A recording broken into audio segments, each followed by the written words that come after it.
Hello? Hello? Hello, Mega Man fans! Welcome to New Moon 2022 Intermission. And Standard 1 is our tournament for this week.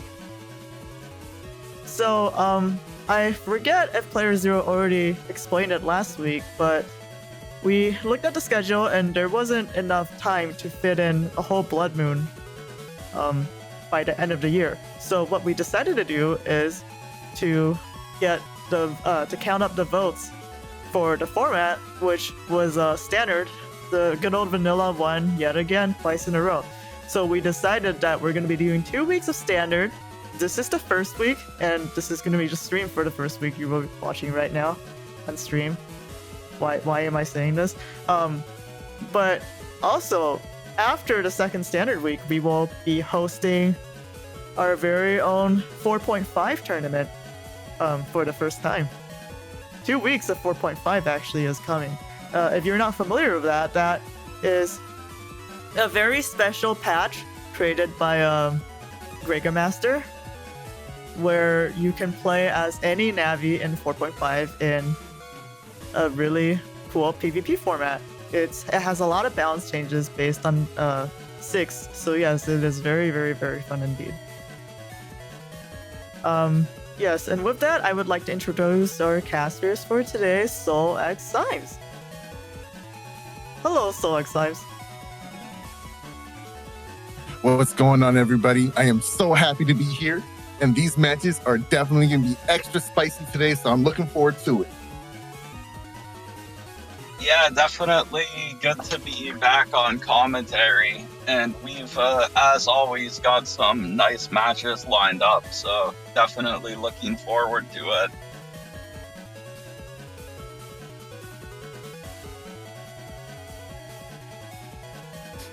All right, first up, we have an excellent round to showcase from our players Alpha and Shadow. So let's roll up the steps for that one.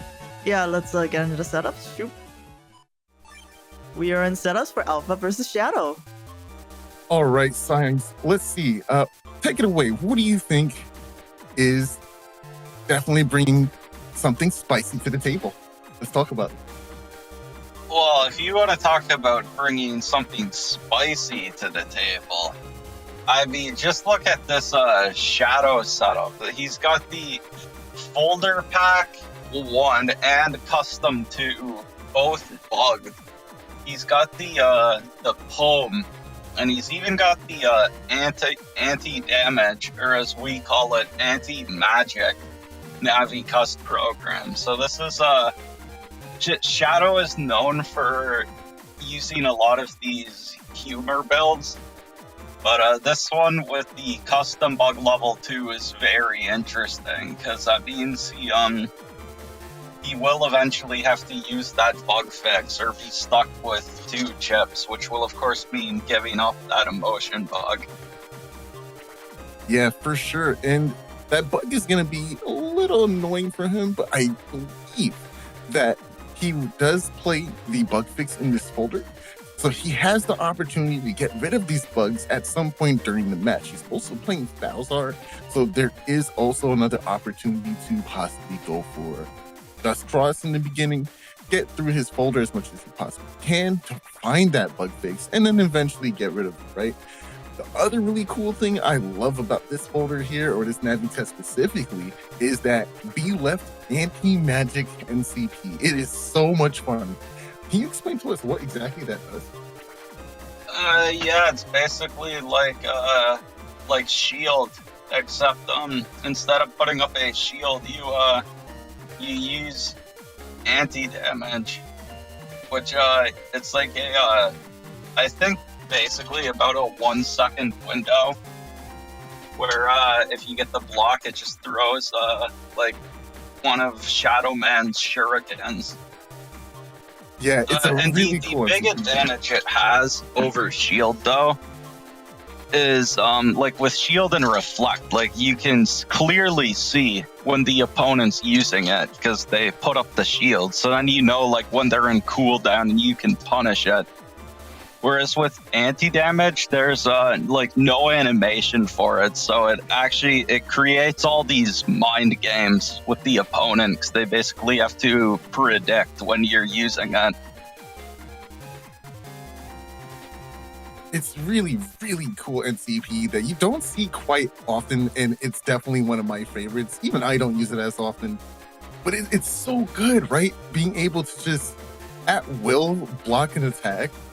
And unlike Shield and Reflect, I believe this NCP on confirmed hit has a much shorter cooldown, right? So let's say, for instance, your opponent's in Beast Out and they're playing Greyguard, right? So they're holding their B button and just gunning you down because you can't move and you have to take this damage, right? Well, every time you B left and you proc that attack, the Shuriken, you come back down and can immediately do it again. So you can significantly reduce the amount of damage you're taking from those buster shots just by pressing B left. And it is so good feeling. Like, it feels amazing when that happens. It's an extremely good value. Yeah, right. If you get a successful block with it, it actually has no cooldown. But if you use it and you like don't block anything, it actually has a pretty long cooldown, like much longer than the cooldown on Shield and Reflect. So that is the downside to it. I think like the cooldown, if you don't get a block with it, is like over 100 frames or something. I'm not really sure, but yeah, it's definitely always fun to see though. And yeah, I'm definitely interested in seeing this folder from Shadow here. Meanwhile, going over to Alpha's setup, it looks like they're running this chonky Hob build, and they've got like a mix of J code and R code here, which R code is always nice to see. So yeah, they've got the Bubble Stars, the Assassin Sword. They also have Element Sword and J code, so that's pretty fun. Now, J code is something that's really interesting. A long time ago, it was actually Virillion who taught me a little bit about that. And here's the double-edged sword. J code has a lot of really cool explosive damage. It has the Program Advance on code. It has some really great stuff in there. However, if you choose to play all those chips, sometimes you will find yourself lacking damage, right? If you're playing that Beast Rush code kind of damage folder, which means if your opponent plays a lot of HP and both recovers, it's going to be a little harder for you to clear out that much HP, which is why I usually see J code Beast Rush more familiarly used with Greyguard, because you have those charge shots to back up on as a strategy. But it's going to be interesting for sure, especially since Alpha chose not to play that program events in this folder at all. Yeah, they seem to be going for like the boomers in J code to set up the Element Swords and Assassin Sword. I do have to say that on the left side of their Navi cust, they used the HP 300 and HP 50 when they had room for a HP 400, so not too sure about that. But also, actually, I just realized they do also have the Bodyguard PA in their folder, so it will be interesting to see if they go for that. It's always fun to see Bodyguard. Honestly, I think it's really interesting indeed. I believe that Alpha might be one of our newer players. I'm not exactly sure on that, but this is a name I don't recognize using. So that's going to be interesting to see how they develop their strategies, and maybe after this tournament improve or make more consistent folders. Like, I feel like they're going to probably change some things up into that next tournament. And that's what this tournament is for, right? It's for you to test things out, see how things work, and then build upon that bridge you've built and make it something stronger with a better foundation. So I do think that Alpha first joined our tournaments last week in Pool Party. Yeah, they were. Yeah, they were in I remember playing them in the pool party. But I do think this is their first time in Standard, so definitely excited to see what they can do against Shadow here. That being said, I think all the combatants have been met, and it's time to go down to a showdown. All right, let's go. Starting transition. And we're in. And so this is a great starting field for Alpha here. We got this grass panel field, so they can just immediately go for this, either this assassin sword or these element swords. Yeah, that's actually really good. Element Sword would be able to hit here. However, I'm not sure about the Assassin Swords. Assassin Swords, you have to hit a paralyzed opponent, right? No, that's Machine Sword. That's Machine Sword. Assassin Sword is either paralyzed or on a elemental panel. Yeah, that's really good then. Looks like they're just going for this bug fix into full cust here, but okay, there we go. And Shadow, of course, staying in base man, because I'm not sure if we mentioned it before, but with the anti-damage program, you have to be in base Mega Man form. That's a time soon. He's dragging out of nowhere on grass. That was insane amounts of damage. But also, did that hit twice somehow? No, I think that was a single hit. That was definitely a single hit. He missed the front row, but got clapped up in the back row. So, yeah, that was pretty tough. I mean, Alpha here is not in a bad spot at all, right? They took a lot of damage from that, but at the same time, he found the bug fix turn 1. He got his HUD bash turn 2. Still looking really good for Alpha. And I gotta say, I love the mind games that is being played here. Alpha immediately recognizing that, hey, Shadow has this B left. I need to time my attacks carefully or else I won't do damage.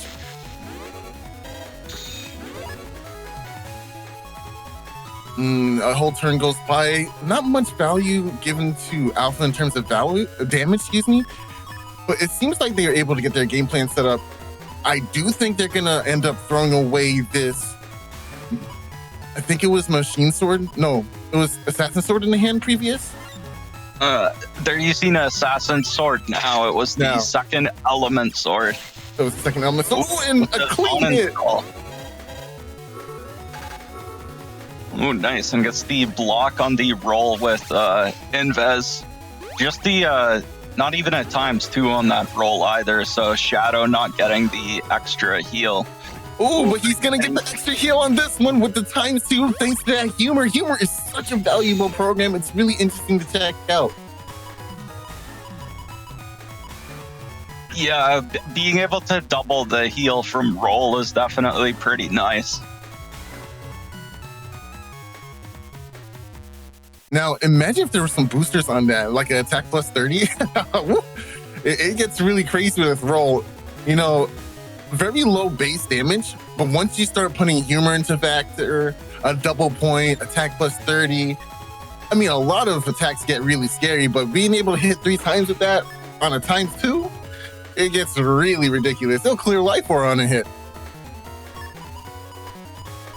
Yeah, the only thing to watch out for there is if the opponent has anti-Navi. All right, Alpha gonna go for some chip charging here, hopefully to get some recovery from this bubble star, but full cust is gonna end the turn immediately. I wonder what Shadow's cooking up here. Oh, it's shield now. Oh, right, because Alpha uninstalled Shadow, so they uninstalled Shadow's anti-damage Navi-Cust program. Alpha, no. Oh, that was bad. Okay, you really wanted to bring defense or cross into anything else at this point because you ended the turn on a bubble and now Electric is going to do a bit of damage. Oh my gosh, that was wow. So that was in a bubble. and Spout Cross and the ×2. Did you see that HP drop and now it's ×2? Yeah, yeah, that was like, I think that was 900 damage. Oh, yeah. Man. Alpha. Oh, jeez. That was a little bit of a blunder. One mistake costing you so much life, but thankfully Alpha does pull the 2 recover 300s. There's still a game to be played here, ladies and gentlemen, so do not fret. The only downside here is Alpha has to prioritize healing, so it seems like a very defensive turn, not a lot of offensive pressure here, right? What cross could you even go into as a Valsar player here, right? They're not really there for consistent damage. Oh man, another ×2 on that bubble. I mean, they used Hub Batch and they have Buster Bug, so they can just although I think they might only have Buster Bug level 1. Judgment Windwreck is in hand, which is actually going to be excellent at getting back your area. You could also opt to go for a Tomahawk play here, right? After getting your area back, you could go for the +1 panel grab and start locking down some of these charge shots. All right, Judgment does connect. We're gonna see a wind rack here too. That's gonna be a beautiful conversion into Element Man SP on grass. That's a lot of damage. No, oh no! The Shadow whiffing the Magnum. No, into Erase Man. Oh, Alpha pulls it back even after taking 900 damage from that Electrack. An amazing play.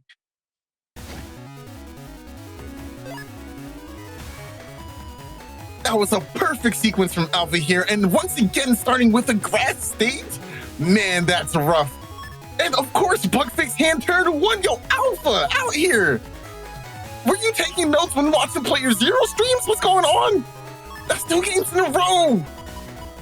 Yeah, getting the grass field twice in a row with these element swords is very nice. But oh wow, but Shadow getting some luck of his own here, getting the invincibility from Color Bug. Magnum coming out here on the ×2. Nice, excellent damage here. Shall do I want to wait? Not sure what. Oh, the wind rack. That was the entire turn of invulnerability, ladies and gentlemen. That's what the power of this status bug. No, excuse me. Yeah, that is status bug. That is the status bug from Navicus, where you have all the colors in your Navicus built in. It gives you 10 seconds of invincibility or invisible, but also 10 seconds of blindness and confusion. So it's a double-edged sword. Oh, wow. And Roll getting blocked by the boulder there. That's pretty funny. Ooh, but oh, no! The 600 damage Element Man. Dude, Element Man is just straight up. He's so good. Like, imagine if that was he's the best Navi in the game, man. Oh my gosh, yo, 100% agree. He's the best Navi chip in this game. Element SP is ridiculous, dude. The damage on that alone is crazy. And then you got the Star version, which is like the baby brother that you love and protect. Everyone plays him, bro. Yeah, and even the Star version just did 600 damage. Crazy value out of that shit. We do see the singular panel grab. Oh, step down, step down, step down, step down. Okay, then he doesn't have to. Yeah, this boulder is causing quite a few problems for Shadow here. First, it blocked one of his rolls. Now it blocked the bubble star. Yeah, Alpha being incredibly smart, not breaking up that boulder on their side of the field, making sure that it's used to the utmost amount of power it can possibly give him. Got to block all these things as safely as possible, and not having to deal with battleships is really nice. Yeah, going for these boomers on this turn is interesting. And they're still holding on to that full cast, probably planning to use it to try and interrupt Shadow. There it is. Oh, okay, just this one does slam on down, but now getting some great utility out of the anti-damage Navicus program. It's a little hard sometimes to really understand when and you get it locked down. I think the question marks pop up briefly when you do successfully do it. Oh, actually, they don't. That's the tough part. They don't show up. Yeah, and that program is really tough to use. You don't really know when you did it or when you did not do it. So you kind of just stand there like, But thanks to rollback, it's much easier to do. Oh yes, your own chip disappears. That's the signal. That's the signal for that chip activating.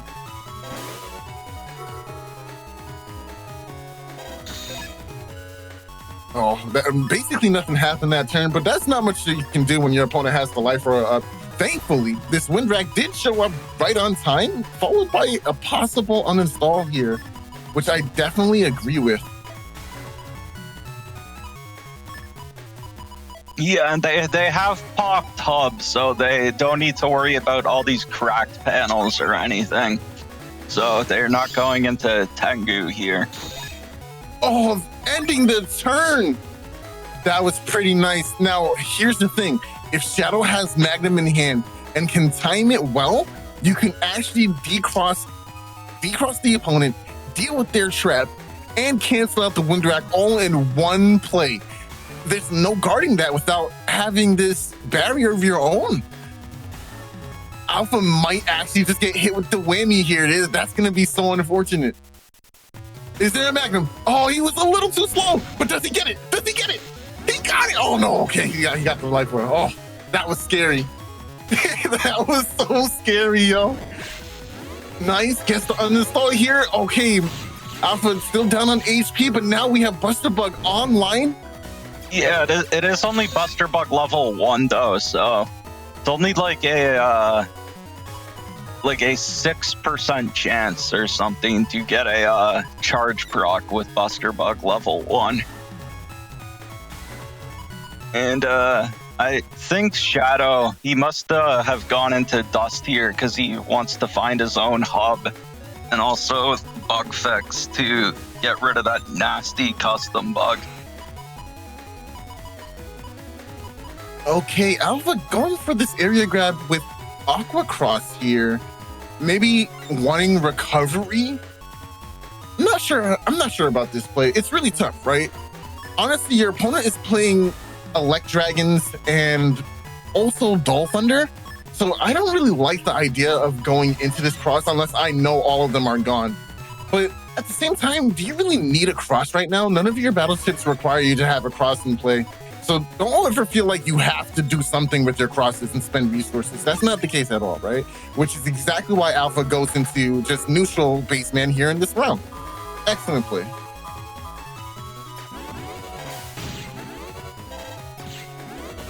Nice, get some good charge shots in. Oh, the Elect Dragon! Oh, just putted out there. That's good information for Shadow as well, because now that they know that once that Elect Dragon hit, it's anti-Navi. So now we have to play around this as the trap, unless there's a Magnum in hand, of course. Man, Magnum is so good. Yeah, or it could also be anti-sword. And yeah, Magnum now that we don't have VBA link lag. Magnum is like nuts. Yeah, man. Once again, Tango saving our butts. Tango really changed so much for our scene, dude. Not having to worry about missing Lagnums, not have to worry about missing or whiffing my B-back inputs because, you know, something happened. No more random crashing all the time. Oh, jeez. You remember the dark days, bro? Yeah, I mean, I'll never forget them. Yeah, I missed Magnums against like a guy like with a really high ping, and where I had to use like 8 input delay. It was pretty rough. Oh wow, the bubble star into uninstall Heat Dragon. I love that Shadow said, if I can't get ×2 from full single, I'm gonna get this ×2 from across. Don't worry, baby, I'm coming in. Yeah, I feel like I've seen a lot of new players like underrating Spout Cross lately, but like yes. the ×2 aqua chips, like that chip heal, like also just the fast charge shot, like Spout Cross is really strong. But also don't forget, Symes, that Spout Cross out DPS is /cross theoretically. You remember? I'm joking. That's totally not true. Yeah. Oh man. Anyways, here, so Alpha with the element man. Oh no, you see the race man over the hole. Oof. When Drake does come out, it will get rid of this life order. Oh, reducing the amount of damage that can be given here. Oh wow, shield. Shadow gets the block. Shadow gets the shield up in time. I love the decision by Alpha here. I'm not gonna let you get value out of your shield play, right? So I'm gonna go for the Elect instead. I'm gonna make sure you get some trapped up area. That's a great adjustment there. You might not get the damage, but man, at least you got some value out of it.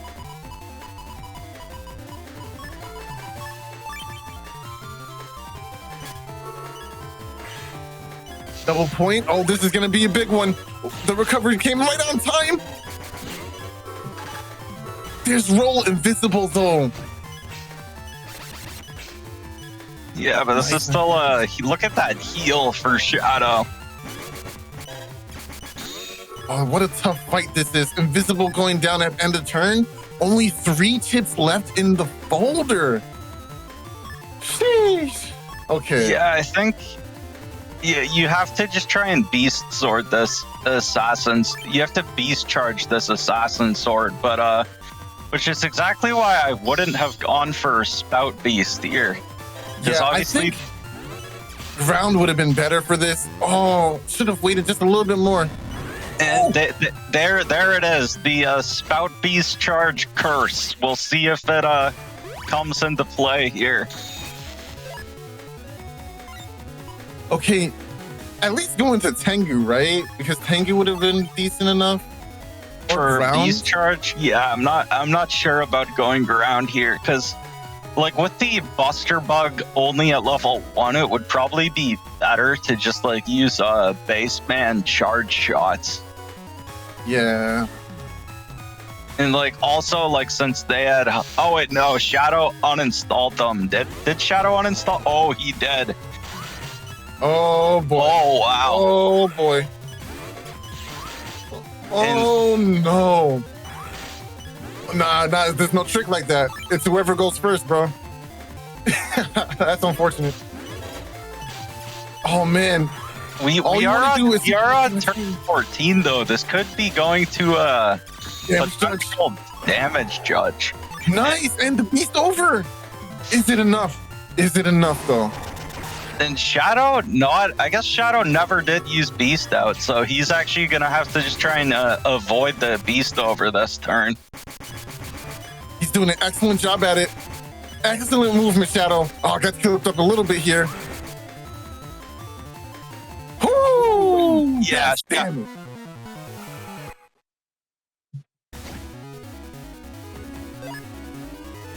Oh wait, it's not over. Oh my gosh. Wow. Okay, game 3. Here we go.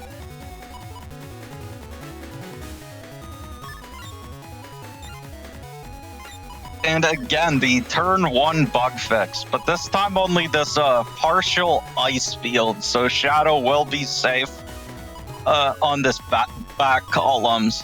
Although Alpha going for this boomer here, which will of course make the back columns grass.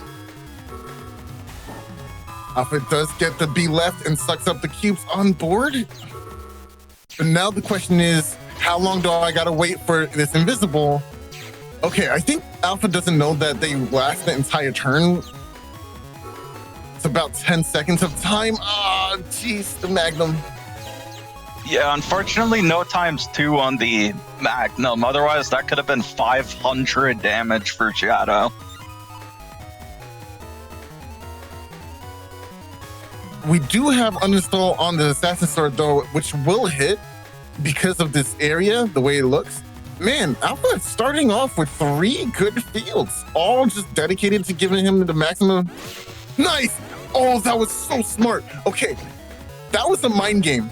Shadow was actually B-lefting there to go for the anti-damage. Alpha waited so patiently. He's like, you're gonna move, you're gonna start pressing buttons. And as soon as you do that, I know that you are definitely not holding B-left right there. the best play Shadow could have gone for a mind game is just to stand still there, right? Because if you're standing still, your opponent has no idea what you're doing. They don't know if you're belefting, when to look, or when to time. They just have to call a read.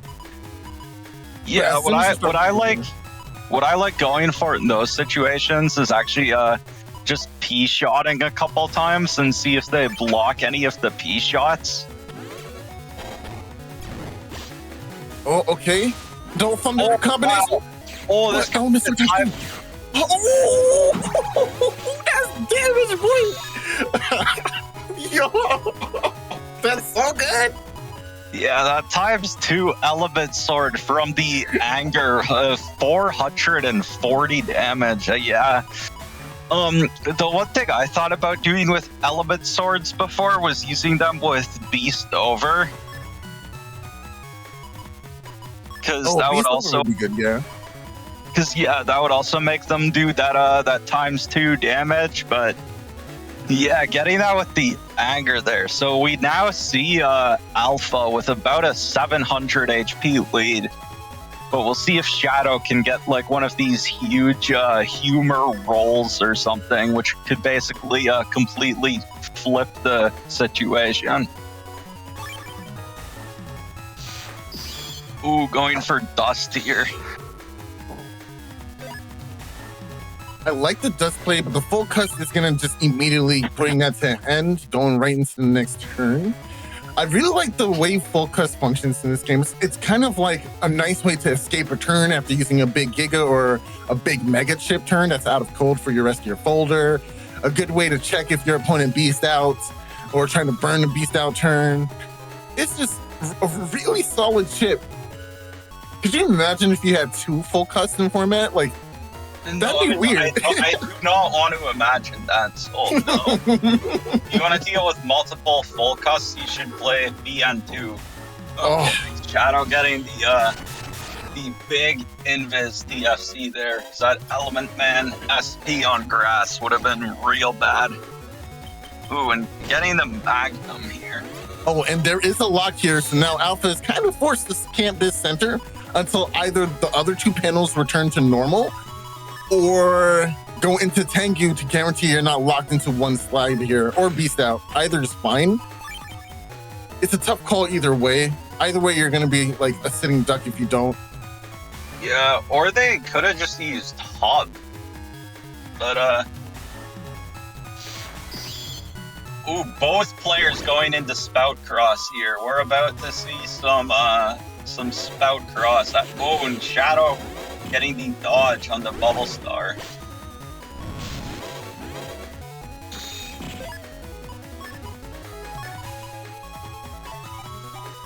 Okay, now Alpha looks like they're going for this hop batch with one of the recovs. You know what we haven't seen yet is this program advance on Alpha's side here. If that does lock down after this uninstall, it's going to be a significant amount of damage. I don't know how much HP your opponent needs to have in order for it to kill, but without uninstall, without super armor, you're going to be forced to take all the hits, right? Ooh, the Elect Dragon. Ooh, nice. There goes another Magnum. Yep. Taking away options is really tough, but at least Hub Batch gives you the value of shoes once again, including float shoes, not just the air. Yeah, having these Magnums gone though does mean that Alpha might actually be able to go for this bodyguard here, so we'll see. It looks like they might be going for... Yeah, they're going for the Element Sword. Shadow does have that one center middle panel, or front center panel he could step on, which would be safe from the Element Sword, but so it looks like Alpha is going to try to use his panel grab on that one panel. And yeah, now the Element Sword is confirmed. Ooh. Oh, very nice. Good trade here. Unfortunate TFC for Shadow here. No! No! Oh, jeez! Missing the fire! Oh, that stinks so bad! Yeah, because with the fire, you can just mash it. Oh, and now Shadow drops it. This is the best chip in the game. It is the Swiss Army knife.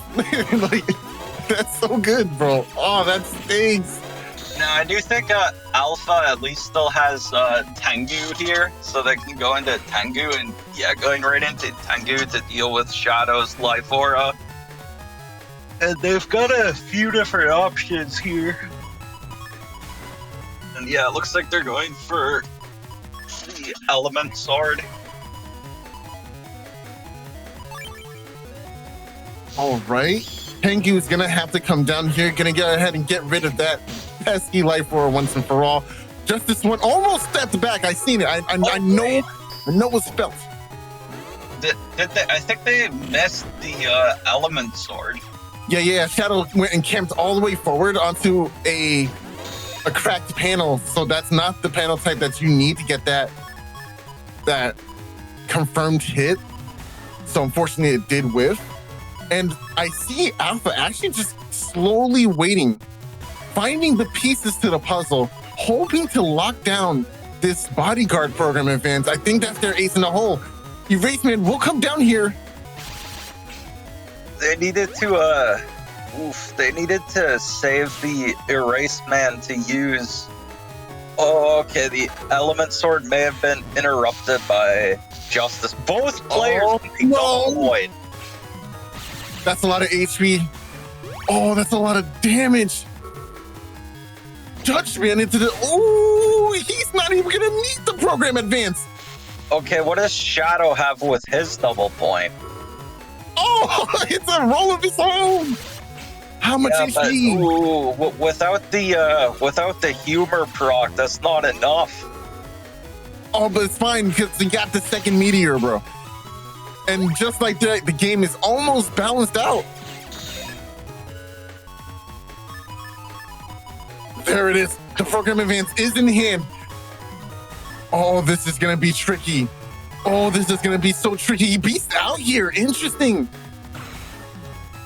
Oh, and using it with the Bubble Star. Yeah, that's very good because the once it procs, the Bubble Star should confirm it. Shadow knows. He knows. Oh, the triple bubble. Shadow, no. Shadow. No. Oh, it wouldn't have mattered because the bodyguard would have done more than enough damage anyways, but the triple bubble is always pretty rough. Oh, man. And so yeah, Alpha takes it 2-1. Good game, well played to both players. For sure. That was excellent gameplay just now. Oh my goodness, dude. Oh, that being said, the fights have to continue. And up next, we have another shadow match. But this time versus a familiar person. I wonder who this guy is. I can't quite put the name on it. Just bring up the sheet. All right, let's see.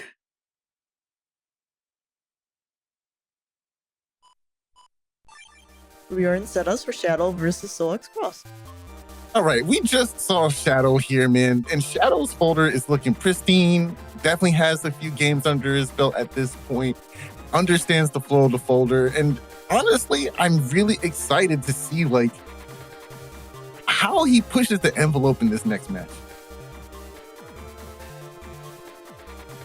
Yeah, I mean, I can't. Who is this that Shadow's up against?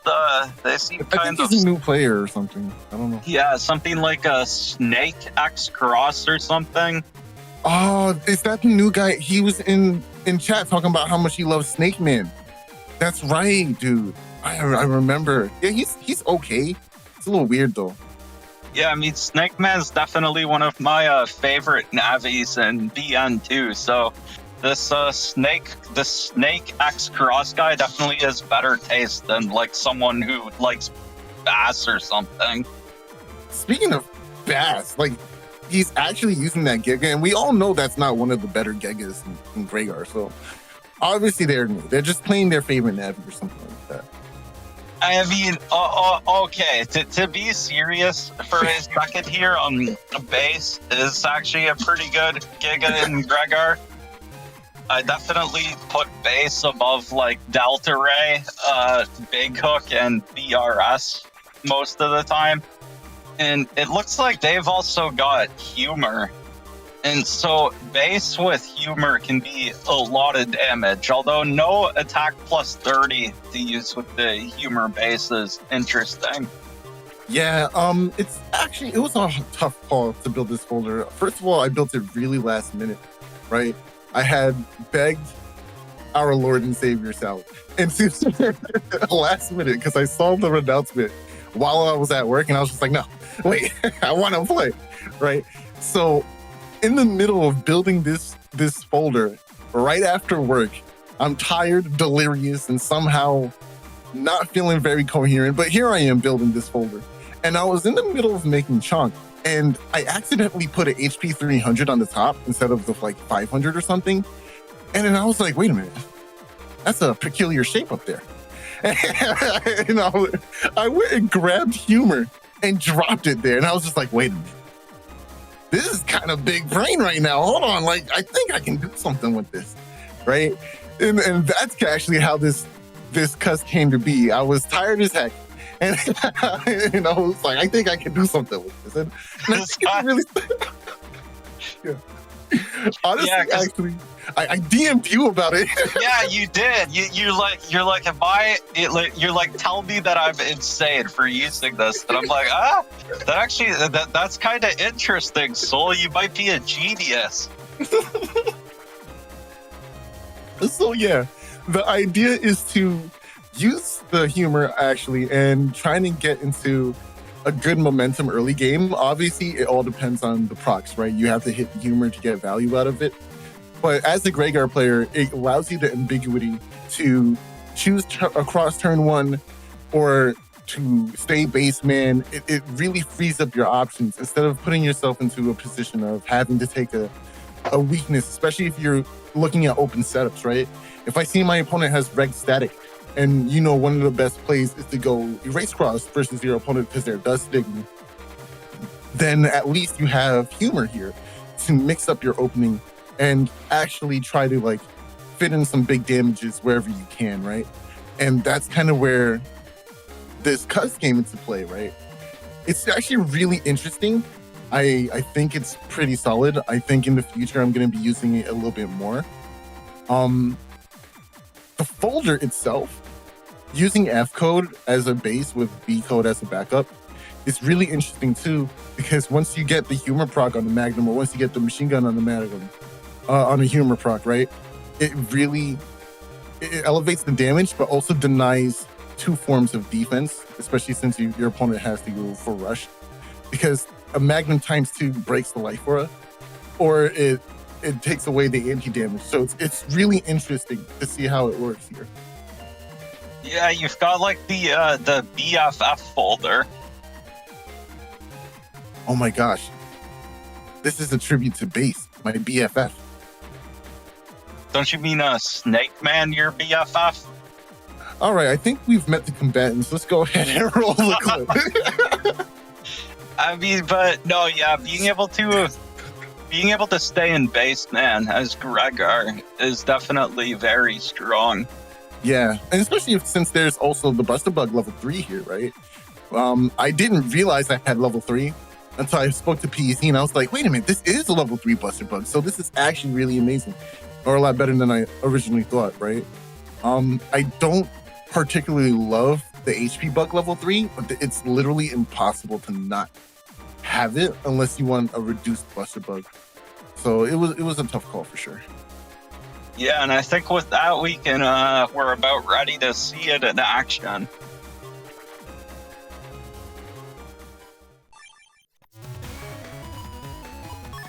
All right, so we're watching this from Shadow's perspective now. We saw the antithesis of Shadow, and now we're seeing the protagonist Shadow. So this is gonna be fun. Starting off with this area grab into Magnum is really strong because the opponent doesn't have access to shoes on their own. So being able to trap them is pretty good. Oh, especially since I led with the anti-damage there. Well, I lose it to area grab regardless, so it doesn't really matter, I guess.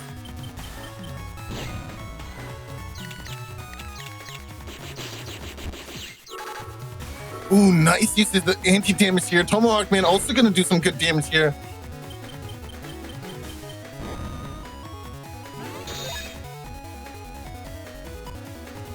Okay, so actually this is a good point to talk about the color bug side effects, I will say, right?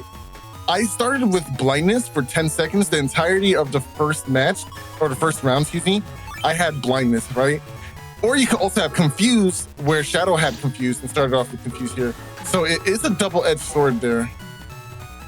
Yeah, the confused isn't that bad. It's more just annoying than anything.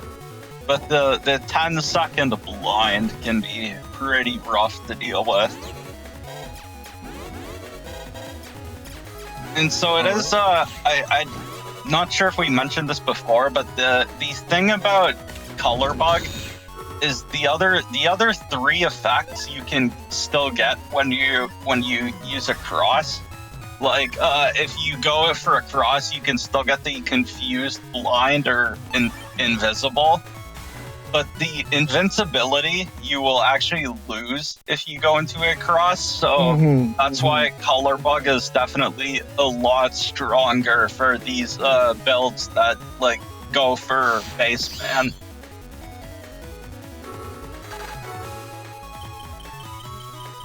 Okay, Magnum will deal with my trap once again. Very nice. Oh, and a possible trap here by 3 framed here. Oh, look at that. I should have waited on the invisible here. That was actually a bad play on my part. Waiting on the invisible means I can actually delay the turn time. Oh, nice. Times 2 wind rack. Times 2 wind rack. Good thing you were in a race. Yeah, for sure.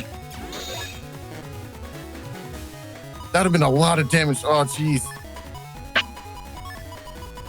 Yeah, it would have been like 560 damage or something. That would have been gross.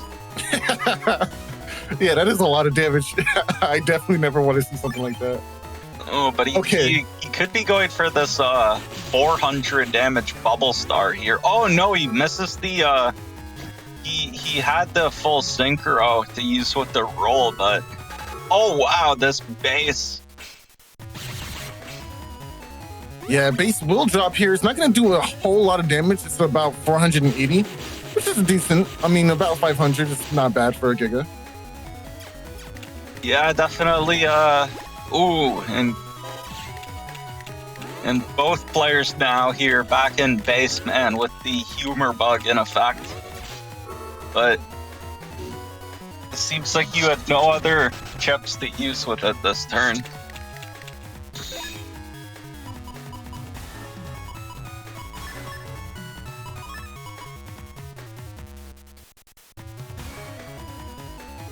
All right, nice hand here. Okay, going for the invisible lead here. Okay, I can definitely see where he's going with this. Waiting for a TFC, probably to combat that. But I have life for up, which is going to be a little tricky for Shadow. He's going to have to wait for that ×2 proc on the Electrag in order to get some damage. I made a read on movement, but didn't get that, so...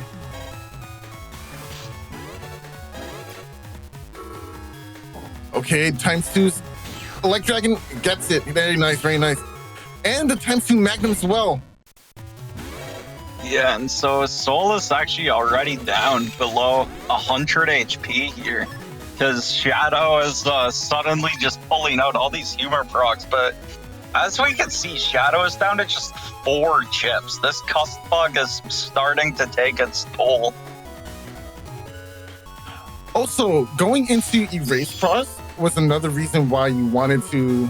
going into Charge Cross is another reason you want to slow down the turns, right? In order to circumvent that custom bug, which is why you saw me have Charge Cross for a few times too.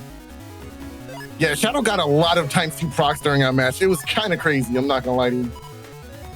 Yeah, we'll see what happens this round. Maybe we'll see if Soul can get some of these procs of his own. Yeah, I got no procs that first round, like none. The first 3 turns were really terrible. I'm not gonna hold that. Yeah, I mean, you did like go for crosses and stuff after, but yeah. Oh, and this time Shadow gets the confused and Soul gets the invincible. Like, that has to feel so good, having that, like nothing can hurt you. True. I feel so invincible, which is why I start going for whatever I want here. So the other thing about a color bug is, like, there's an audio cue for when someone gets invis. Like when the round starts and they load in, you can, like, hear the invis sound effect. But for the other three effects, there's, like, no way to tell what you got until the turn actually starts. Yeah, it's really unfortunate. So if you don't hear the audio cue of the invis, it's like, okay, what did I get though? Did I get the invincible, or am I boned for the next couple of turns? Oh wow! Oh no! Soul, you monster!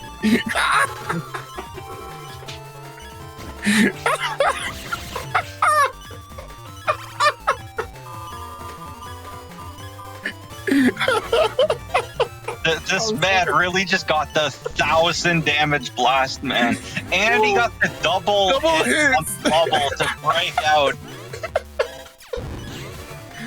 Okay, Shadow's now going for some of these, but I'm a little familiar with the anti-damage matchup. So I understand the timings on it. So I've been trying to play around it as much as I possibly could. I can't believe you did him like that. And that's really why humor is so good. Like, you get situations like that, but then you follow that up with turns of /cross, and it's kind of really rough. Yeah, Shadow does at least have this life aura here, so we'll see if Soul has anything to deal with it this turn. I got out of there as soon as I could. I was like, I'm not about to take a judgment. I know you got it too. Ooh, ×2 tomahawk, but met with the invisible. Very nice, very nice.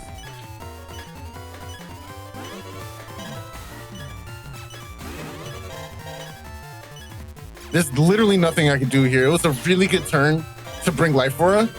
Gave Shadow a lot of breathing room. Not much I could really do about it. We do see bug fix in hand though. This is pretty good. Gonna need some of that HP.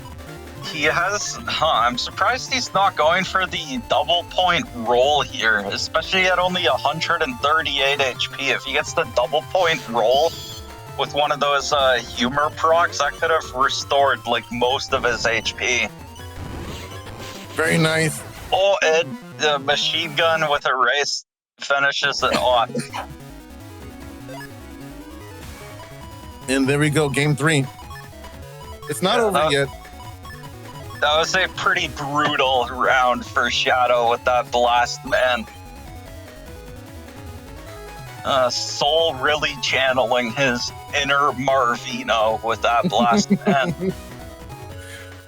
And that just goes to show you why humor is really good and why you should try building around it. It's pretty solid. Yeah, Soul, I might have to steal this costume. Yeah, I feel that, bro. I understand.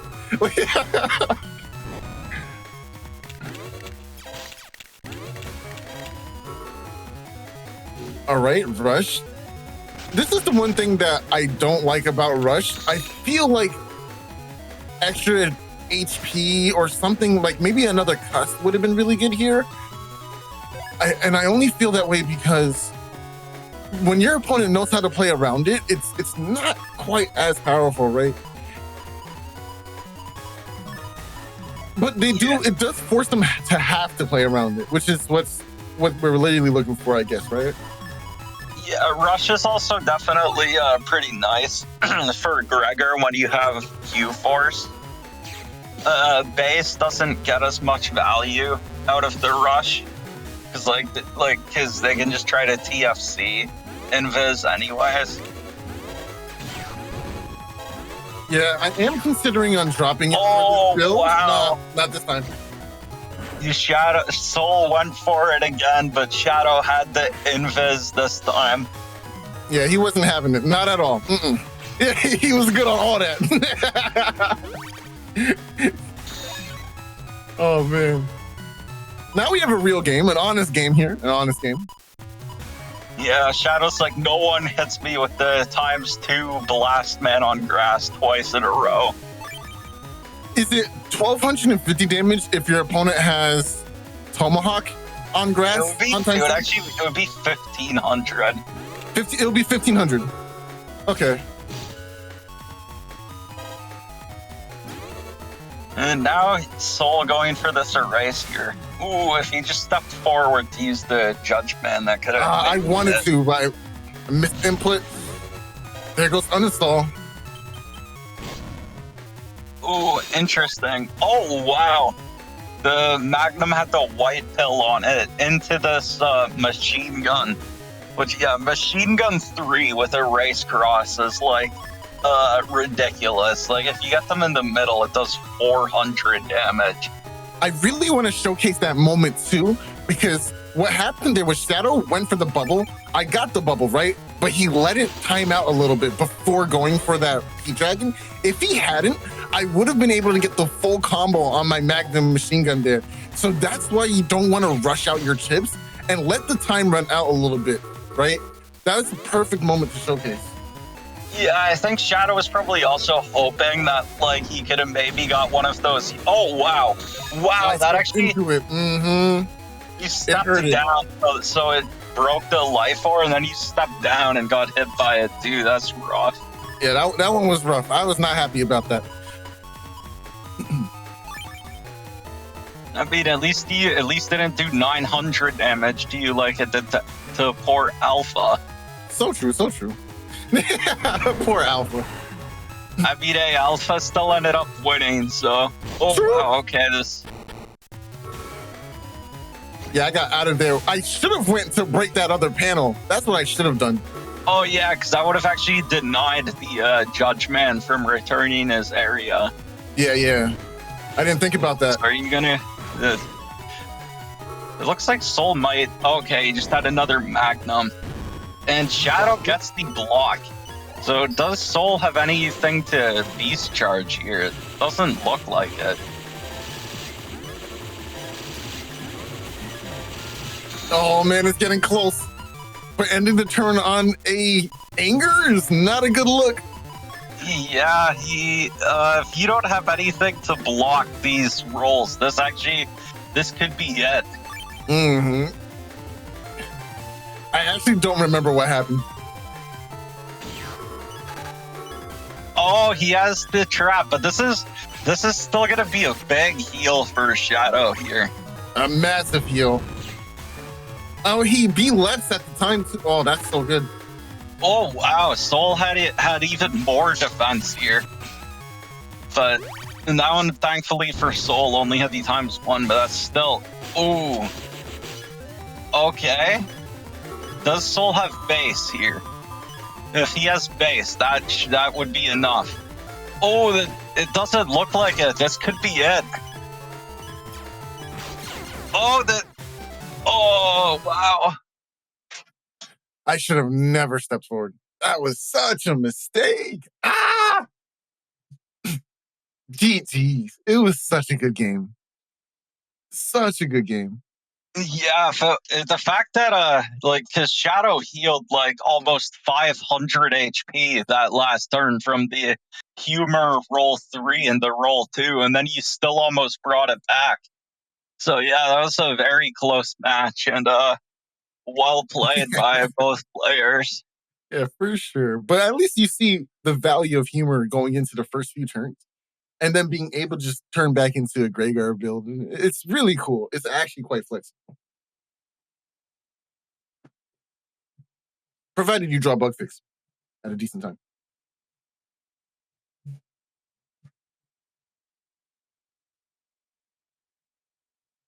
But yeah, we've still got more matches to go. So for our next match, it will be Josue against Soren. Yeah, Shadow is a vet. Shadow is an old man. He's even older than I am. We like to get lunch together at a retirement home sometimes. Yeah. All right. Yesterday's news. Yeah, Okay. let's go into the setups. Yeah, Shadow definitely a new player. I've never seen him before. Josue versus Soren both have really interesting custs, one of which is usually the tried and true salvage cust of Valzar, which is the attack 4 setup with maximum cust, getting that value out of the and rush, super armor, everything's packed in so nicely and so neatly. And comboed with E-Code folder, giving us Element EX, Element SP, and Element Star as well, all in one folder. So you already know this is going to be a very explosive and exterminating folder. So yes, I tried to find as many keywords as I possibly could. Yeah, this will be an electric match. Get out. Yeah, get out. I'm so upset. That's a double pun because you. All right, I'm not going to explain. Anyway, on the Josue side, we have H-Code over here. Going for some freeze break, perhaps? No, not enough for breaking. Maybe just having Aqua Dragon into. Oh, well, okay, I can see some breaking in here, but it's not a dedicated freeze break combo for it. At least it doesn't look like it. Yeah, I mean, it's pretty interesting. He's got the, because H-Code has both Golem Head 3 and Aura Head 3. And obviously Golem Head 3 is that, like, huge 250 damage, but it has that limited range. So I'd definitely like to see the Aura Head 3 here. And so, using it with the Barrier 100s is also pretty interesting, because Aura Head chips, if you use that while you have like any barrier or aura up, they do get plus 50 damage. So in that case, it actually will be almost as strong as Golem Hit 3 anyways, but like it obviously travels like 3 columns instead of only hitting 1 column. So yeah, it's pretty interesting. So we'll have to see if they can get these these freezes with the ice dragons into the Aura Head 3 with the barrier 100 up. I also like the idea of fast gauge in this folder. Both players are playing it, so the person who drops it first is going to probably lose out on the benefits of chip charging the other two, which is going to be interesting to see. Now, after the beast turns expire, if the match makes it past that point, right? Because Soren definitely wants to E-Code rush here. What do they switch up to with this fast gauge, right? How do they maintain damage? How do they go ahead and maintain their strategy? It's going to be the key for this match, I believe. However, Well, having...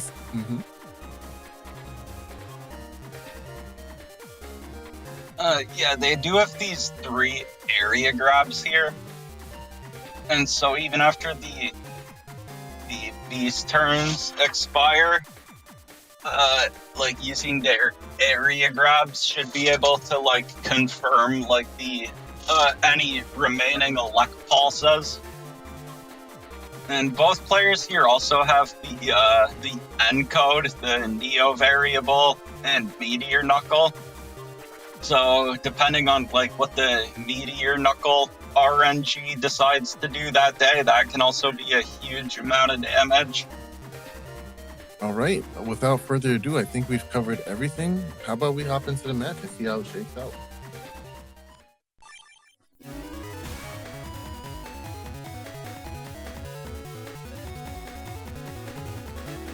Okay, we're in. All right, starting off, we do have the Reg fast gauge here. But I'm not sure if it's going to be popped immediately, right? I think you kind of want to take a turn to slow down just a little bit. I'm surprised going for SoulXCross is the play you want to make on the first turn, especially since you have no way of like locking down the opponent. I would love to see a turn of SoulXCross trying to get as much value out of your charge shot on these ice panels as possible. There it is. Okay, so Soren goes for the baby play. Life Aura is up. You're not going to be able to touch the center anymore. Oh, that's so risky.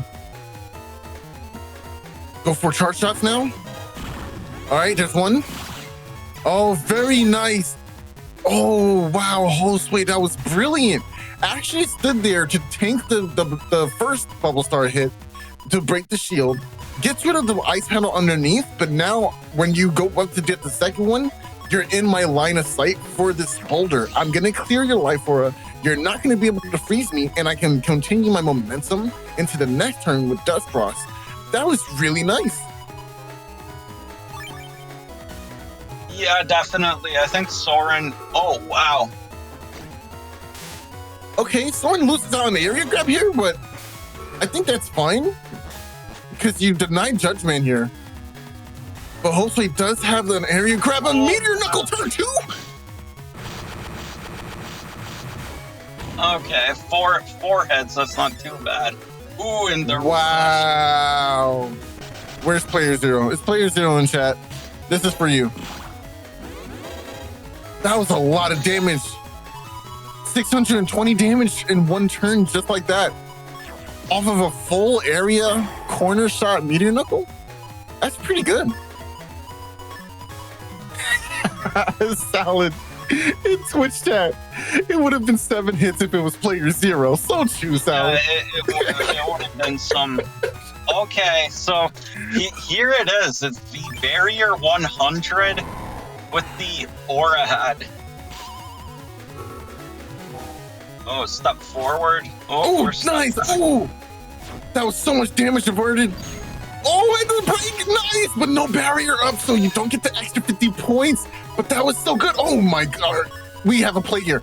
Yes, Tengu. Go into Tengu. Josue, please. Hit Tengu. Stack the bombs. Go for tornadoes. Well, actually, is it better to go ground then? Let me think. You go bomb into bomb, chip charge both? Oh, I'm definitely doing it now. Oh, I'm throwing out the bomb, then Aqua Dragon, then I'm chip charging into ground beast. Yeah, but Josue opting for a more defensive turn here with the Life Aura, but it's pretty rough against the Beast Rush with all the Wind Rack spam. It's actually kind of like that Life Aura is not gonna last for long, and like they did at least block like the like one of the pulses with it, but this grass field, if they can get the Heatman SP on this grass field, that could be pretty good. Yeah, that would be insane. Going Spout here, interesting. Okay, I can see the idea of going for the recover off of the chip charge Aqua Dragon. I definitely want to see. No, I think this makes sense actually. Yeah, I think I do use Cust 6 a lot. I hate but that. I think for something like H code, like only having the 6 Cust. Oh. Wow.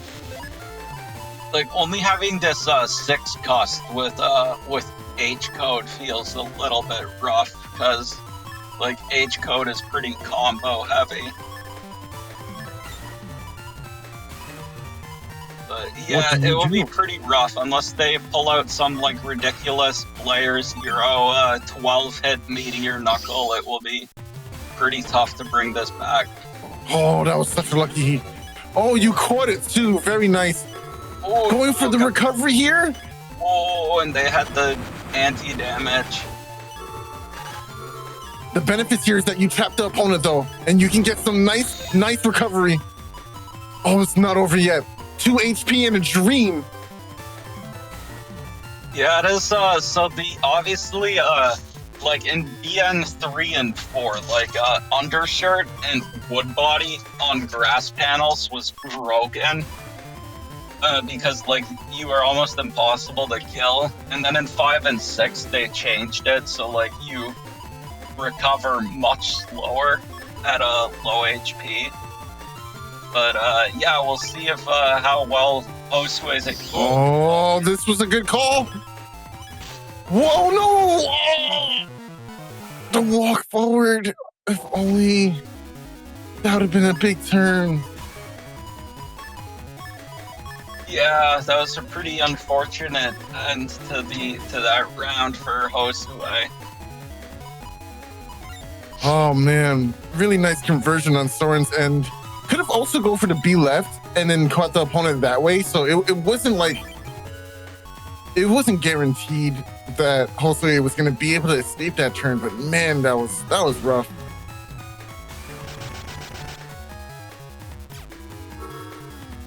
Oh, I hate that bird. That bird actually messed up Josue in the last round too. Came in at the wrongest of moments, but now Josue adjusting to that, throwing away Erase Man early and protecting the first barrier. Very nice, very nice. Gonna get a free 50 damage in here. Gonna step down in them. Pew. Nice, go back. Very nice, very nice.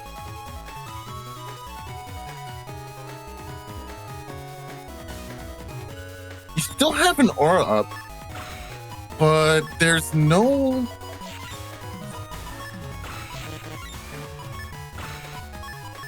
Okay, going Tengu here. Interesting, interesting. I kind of like this idea.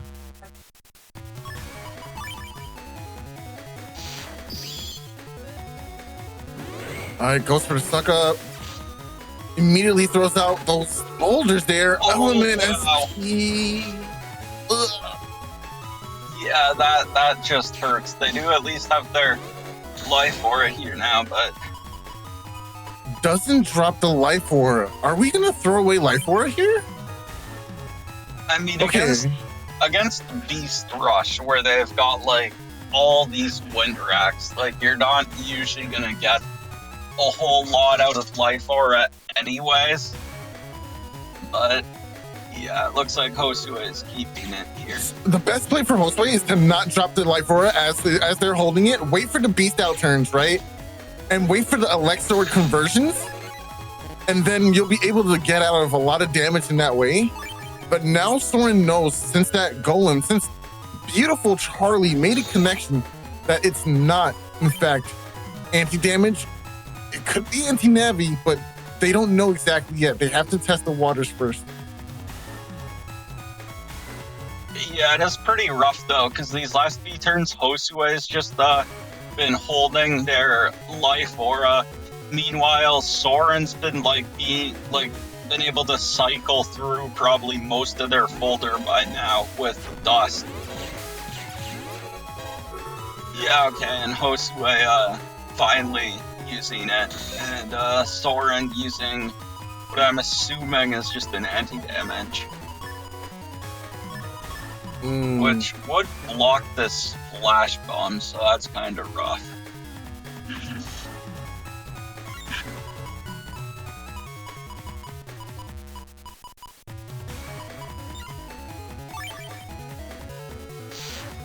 Tengu gonna go ahead and deal with this pesky barrier as per usual. Not really much you can do to stop it. But if you stand still here, oh beast, if you stand still and take this sword. No, not the barrier. Okay, so that's not an anti-damage. Yeah, that's an anti-navi. Okay. Oh, no, that was pretty good. That had me mixed. I'm not gonna lie to you.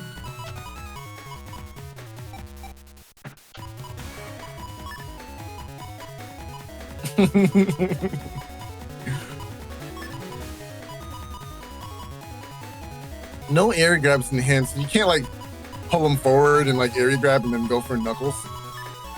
Yeah, and it is kind of rough having knuckles with age code, because it kind of interferes with like all the ice panel setups.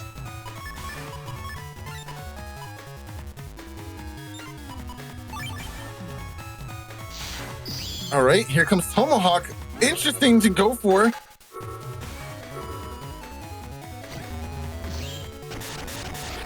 Oh, you can't see. Okay. Oh, yeah, wait, could you? Oh, the dodge. Wow. definitely wasn't on purpose. 4 hits. Okay, 4 hits again. So about average.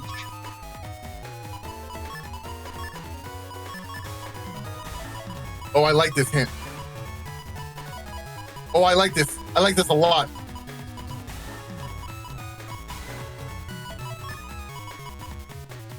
They're gonna, okay, so Soren would definitely use the anti-damage beforehand, right? Oh no, oh, there it is! The value! Lock in the elect sword. What? That's exactly what I was waiting for! Very nice. Very nice. We knew it was coming. Yeah, and of course, because you're in the middle of spamming all those out, you're gonna continue to spam, and now you're gonna take it on grass. Okay, that doesn't get blocked by the holes, and so now they'll be flashing. That's my flash bomb. There was nothing you could do. Josue camped right in the perfect amount of space. If they camp forward, there's nothing you can do to avoid it with Beast Jump because you're gonna be going to your front row. They could have used the Valsar Buster, maybe. Yeah, they could have. They do have attack 4. I think it's 3 feathers with attack 4. Well, No, I think 4 Flash feathers. Bomb. I think Flash Bomb 3 is a little bit more HP. Yeah, it's 4 hits of feathers to clear it with attack 4. Yeah, but either way, we're going to a game 3 now. And this has been a very entertaining match to watch the first 2 rounds. So let's see. Gets the charged Aqua Dragon. And then has another Aqua Dragon and one of these Aura Heads in hand. Like, Aura Heads, honestly, like, it's kind of underrated. You can catch your opponent slack and they're gonna come forward to avoid your charge shot. Go for the Element Man Ice into the Aura Head here. I think that's the best play. And I would probably bring the area grab like last or something because it's gonna spook them out of the front there.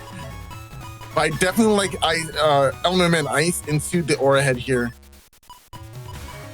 Because the thing about Aura Head is it will also, like, if you could get a slash cross with it, True. That's a lot of damage. Yeah. Well, you really want Meteor Knuckle on the slash turn though, right?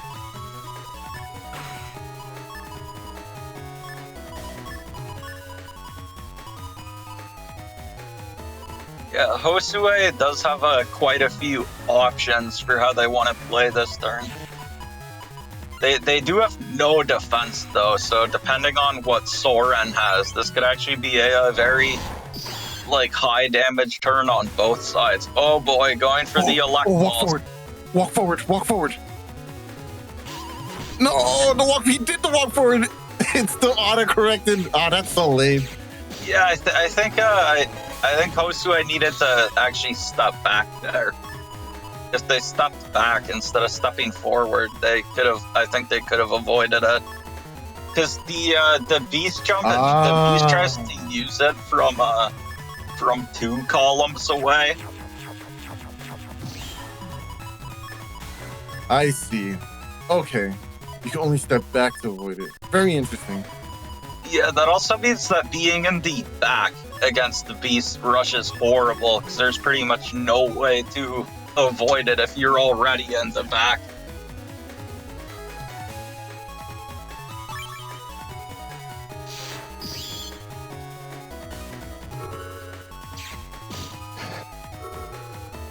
Okay, both players trade area grabs here. Ooh, and Soren does manage to step under the flash bomb.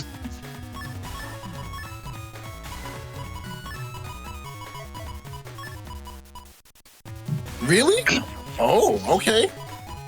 Yeah, Josue probably, like, they needed to get the second Aqua Dragon there. Or wait, did they already use both Aqua Dragons?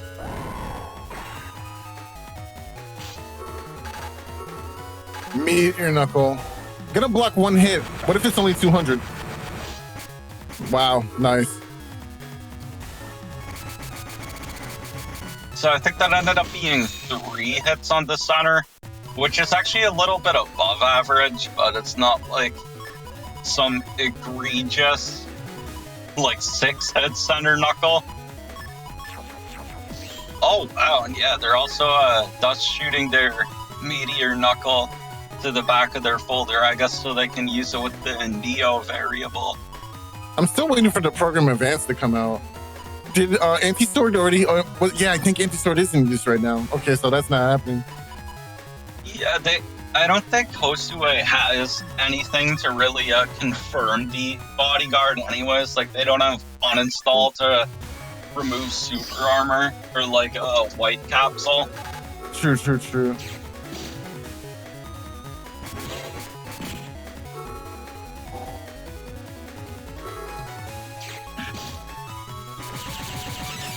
Oh, that would have been a perfect opportunity to interrupt.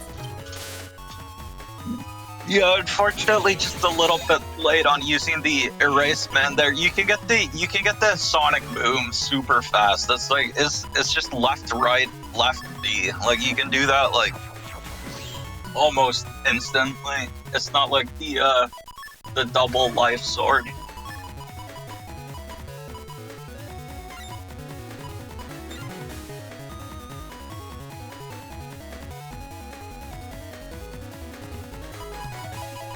Okay, so they do have the full combo here. The Barrier 100, Flash Bomb, Aqua Dragon, Aura Head. There is a ton of ice on the board as well, so this could be it.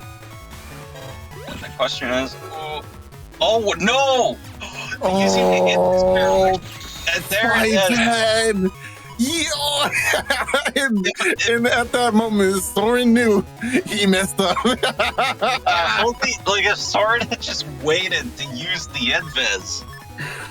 I think okay. Similarly to how Josue couldn't react to the Neo Vario, I think Soren couldn't react to like the thought process of okay, they're using Flash Bomb here, and so you just clicked the button. It was like, oh wait. Yeah, that's pretty. That happens to me a lot. I'm not Element NSP just to clear the Barrier 100. Oh, but gets her erase man here. So what's the follow up? Busters. Nice, end the turn. You gotta keep it. React to the invisible here or the TFC here, unless Soren brings double TFC bullshits here, like an invis into invis. I don't know. I'm not sure how I feel about that. They have to have it rather. Oh, he beats overs at 200 HP. That's kind of smart though. Oh, but it's not enough. Yeah, the beast over was a good idea there, but thankfully for Josue, they did have another anti-damage to block some of that. Oh no! Nice. That was a tough call. Going for the beast over there a little early. That means he just didn't have defenses in hand, and probably would have taken the damage from the Meteor Knuckle in the first place anyway, right? So I understand the thought process there of like, I need the defense. I'm going to die to a Meteor Knuckle anyway. I could probably clean it up with these Elect Swords if I catch him. I understand the thought process. That wasn't bad. Jesus yeah, Christ. I definitely always love to see Aura Head in use. So that was definitely well played on both sides. And GG's. And Aura Head hype. All right, without further ado, up next we have Marvino versus osiahene. Okay, we're in. All right, this build's interesting from Marvino here. It does have bug stop, so there are no bugs, but it's an interesting placement of the HP that has me kind of weirded out. We have attack +3 with charge max. but 2000 HP. What do you think? I think this could have been positioned to get attack max as well. Oh, but you wouldn't be able to play without the bugs. I see. Okay. Yeah, it's got like almost as high stats as the Chonk Ragar cust, but it has that bug stop, so you don't need to run bug fix. So it is pretty interesting. The main trade-off here, unfortunately, is that Marvino's forced to go with this Buster Up reg. Mm-hmm. So I get it, right? It's Chonk build, but I can reg the bug fix, quote unquote, right? That's kind of the thought process.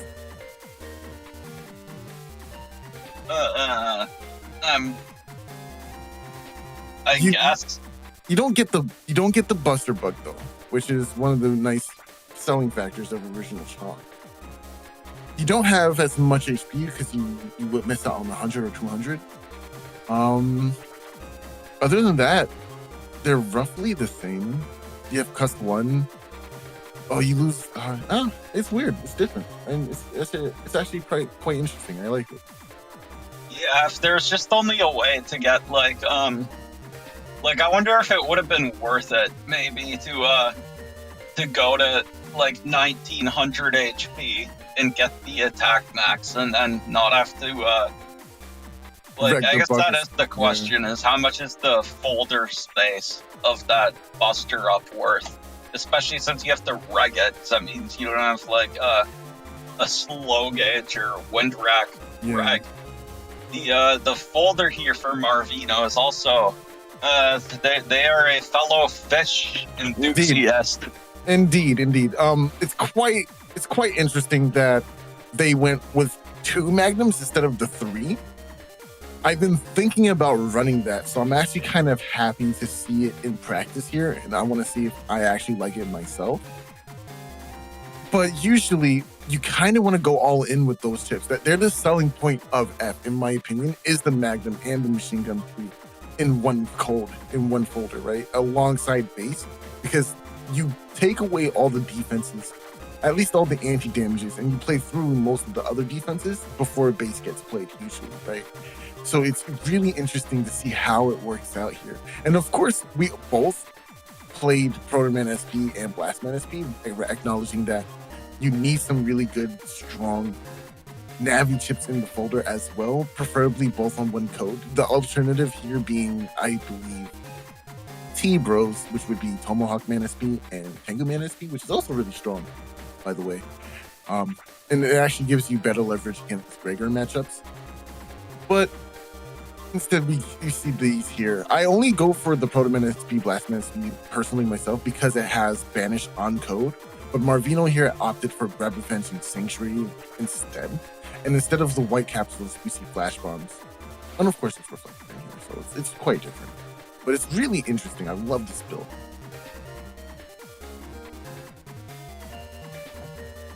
Yeah, definitely. Marvino, kind of like Shadow, is known for always pushing the envelope and using these unorthodox builds. For sure. Now, looking at osiahene here, right? It's much more standard. We have the extra HP. So 2100 HP here with speed max, charge max, attack max, Buster bugged, of course. And we, of course, still have the custom one in undershirt. This build is scary to me because it has less cust than I would love. I'm starting to really, as a player, really value cust 7 as opposed to cust 6, right? Like, obviously, you don't really want cust 5, but cust 6 is not that much better than cust 5. Yeah, the thing about that though is like with the cust 7, a lot of the time you have the cust bug, so that if you don't get bug fix, that could very quickly drop all the way to cust 5, cust 4, cust 3, all the way down to cust 2. Whereas at least with this, the Cust 6, you at least don't have the custom bugs, so you'll always at least have the 6. Yeah, it's a tough call. It's a tough call. Either way, the Cust is amazing. It's a really solid Cust. I think this is something you've played before in the past as well. Maybe slightly different. I think you... No, it's very much the same. I think this is the same exact Cust you ran before. Maybe you didn't run Speed Max? I'm not remembering. I tried versions with the Speed Max before. Either way, we already know that this Cust is phenomenal, right? The lack of Geddons in the format is enabling these strategies. I do want to preface that, because even when I was talking to playerzero recently, we were like, yeah, if someone just brought in Geddons and Dundelso and that kind of cheese, we definitely would have been in a really bad spot. Like, it would have been really rough to deal with. Well, I mean, we could see osiahene does have both the Sanctuary and panel return, although no holy panels, but like there is the counterplay to the get on cheese with a Gregar. Mm-hmm. There is also 2 recover 300s on here to bolster that HP a little bit further, so it's not as teasable. You can outlive those turns, which is why this build is particularly interesting, because those turns don't quite kill you immediately, and then you can just recover back to a safe number, or drop panel return to get your movement back, drop a Sanctuary. And if you have them on the same turn, like if you make a hard read and know that Geddon's coming like next turn or next couple of turns, then it's even better, right? Because now you just completely nullify that entire strategy. It's really interesting. Yeah, what I am noticing is their choice of SP navies is interesting, because it looks like it's basically just for sniping other Gregars, which I mean, fortunately for them, Marvino is another Gregar, so they can get some big value from these Spoutmen and Groundmen here potentially. I'm just wondering, like, I don't really see much in here to deal with Falzer. Okay. Oh, I just noticed Marvino also has that flash bomb tech. I love the flash bomb tech, especially as Gregar is so good.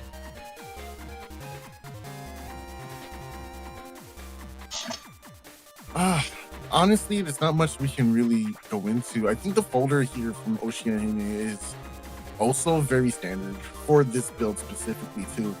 I do like that there's a barrier 200 in here to help bolster that HP. But what I started doing, I had a conversation with playerzero a long time ago, like maybe a month or 2 back. And we were talking about the anti-damage invisible ratio. And we both agreed that it's usually always better to have 3 anti-damage and drop to the 2 invisible versus the other way around. Simply because anti-damage can actually protect your area if you're camping forward and they use grab revenge, right? But Invis cannot do that. And for a Gregar player, you really want to be able to protect that area you take. So we kind of valued that higher. It's still really, it's up in the air. I think going to anti-damage and 3 invisible is fine. It's not like you're going to lose matches because of that or whatever. But that aspect of it really makes me value the anti-damage a bit more than an invisible. Yeah, that is interesting to think about. The only thing about the 2 invis is that it can be pretty rough if they have rush. Yeah.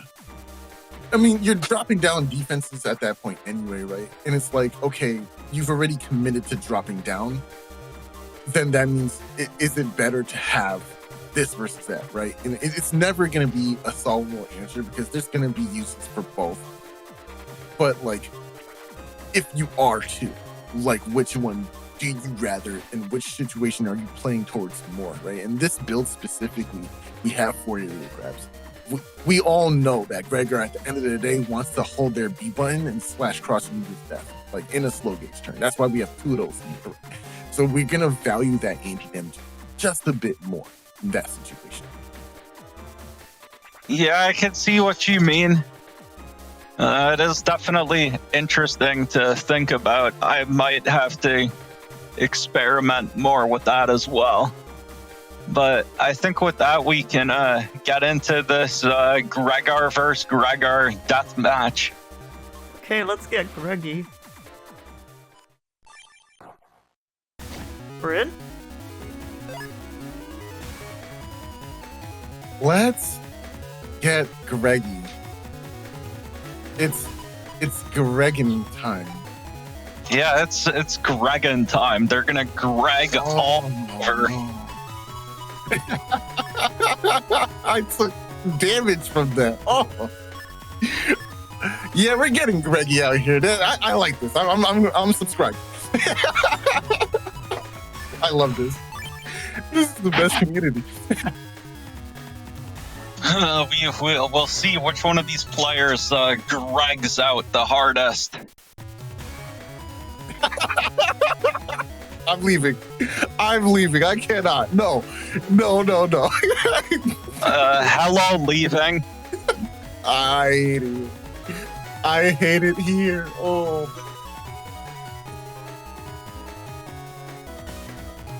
Gregging it up on a Sunday afternoon with salad and company. Thank you, Hart, from YouTube chat. All right, both players finally locking in their decision to area grab turn 1 from osiahene, trying to go ahead and lock down some splash damage. Unfortunately, Marvino has cracked panels in the back, so it's going to force a decision. Camp back or... Well, I guess there was always no decision. There's 2 area... Oh! Yeah, don't get caught in the center versus erase cross. You never want to take 4 hits from that. Ooh, close dodge. This match is fire already. Nice, excellent timing on that last slash cross. Very nice. Oh. Yeah, this match is definitely out here. Really.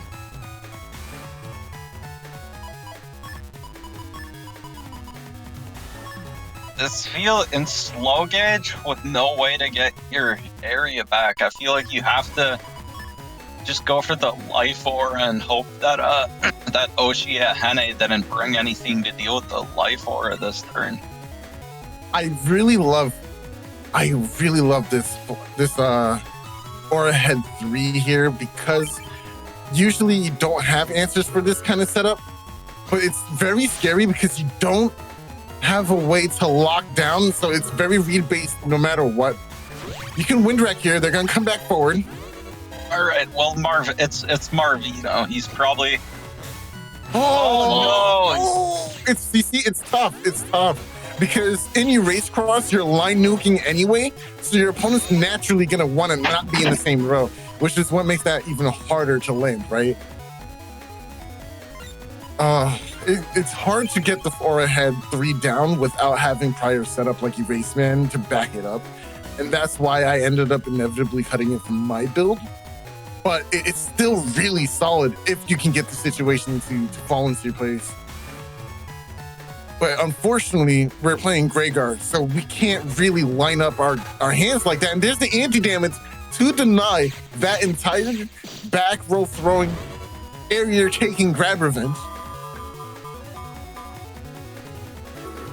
Nice, and the aura too. This is a bad turn for Marvino. You're gonna have to time this really well.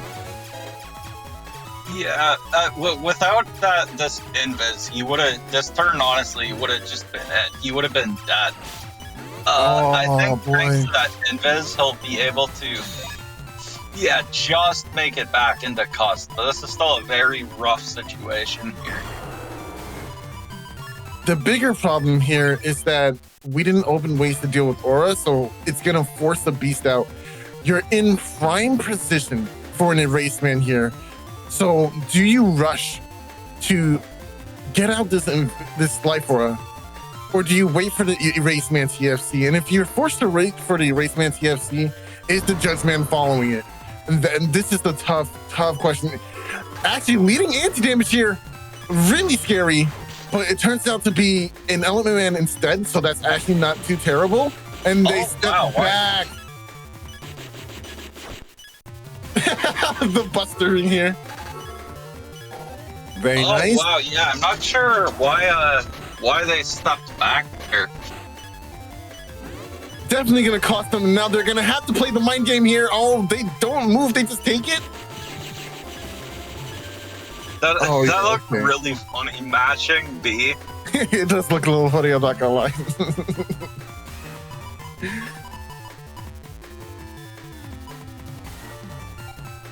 Okay, so, but I mean, Marvino is still down 30 HP to 1600 HP. Like, we've seen some big comebacks in this game before.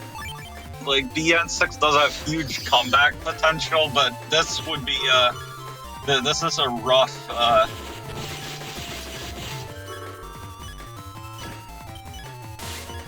Nice. 5 HP and a dream. Oh, excellent timing. But will you be able to line this down? You do. It's the base here. No. He should have just used the base before he had the chance to. Not like this. Panels, but. Oh no. That was tough. Not this field. Wow. Yeah, we don't like these fields. This is another one. At the very least, this field like sucks for both of these players. We'll see if they get their sanctuaries, or we'll see if they can get their panel returns or sanctuaries. Yeah, the immediate panel return from osiahene, but yeah, with a charge cross here, like, as long as Marvino doesn't for some reason move to the top, or I guess if you break those panels, you can move to the top. And that's actually very smart, because now they can, well, they have their sanctuary anyway, so it doesn't really matter. Yeah, it worked out. I can see Slash going out here, or a Beast out even, but you don't really want to just lose Erase Cross, right? Yeah, especially not when you're running half code. You want that erase boost on all those machine gun threes. This is another reason why I particularly liked the humor build, right? That I was playing, because you can white cap the Magnum, full sync and hit ×2 Magnum, and potentially follow up with the full sync machine gun 3, and not have to be in Erase Cross, which was the biggest thing that led me to that build in the first place.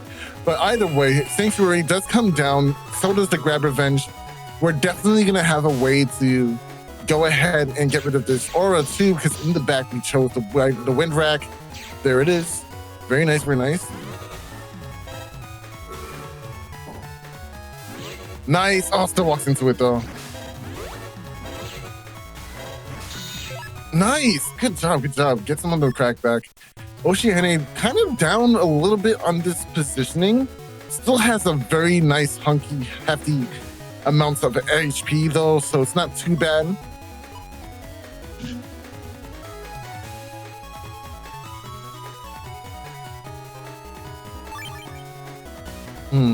Okay. If Raceman comes down, that will be blocked. Very nice.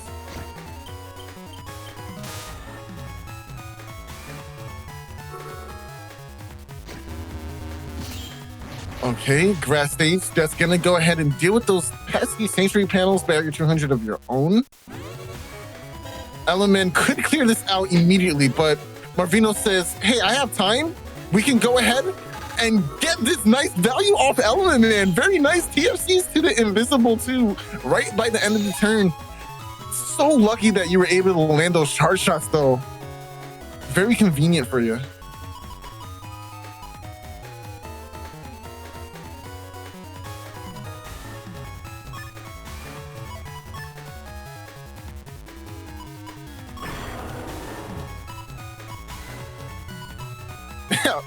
In Twitch chat, Sal said that was skill, Soul. Yeah, of course it was skill.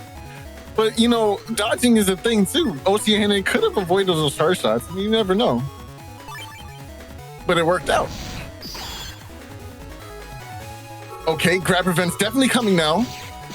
But you do have the area grab to combat against theirs. That's nice, that's nice.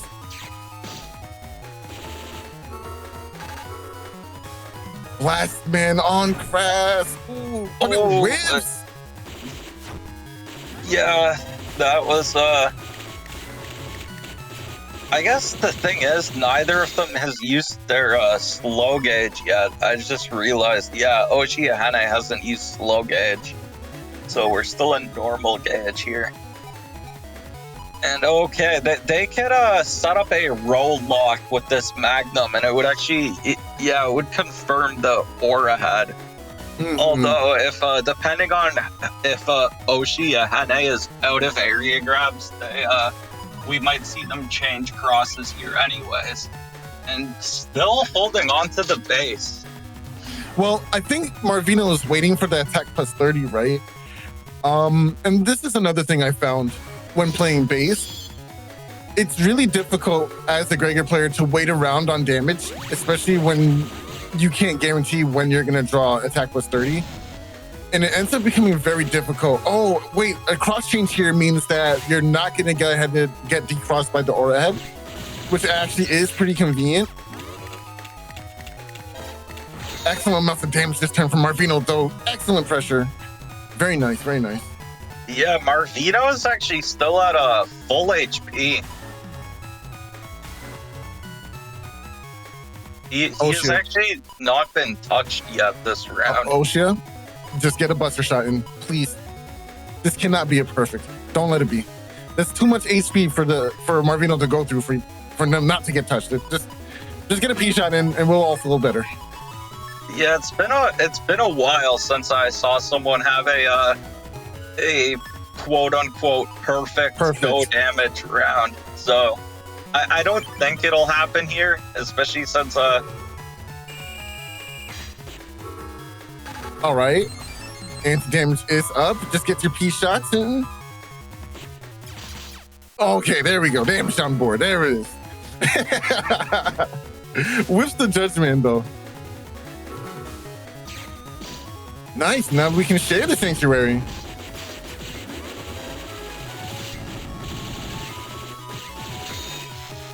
Man, Gregor Buster, even at 2 damage a shot, it's still so strong. Wait, hold on a second.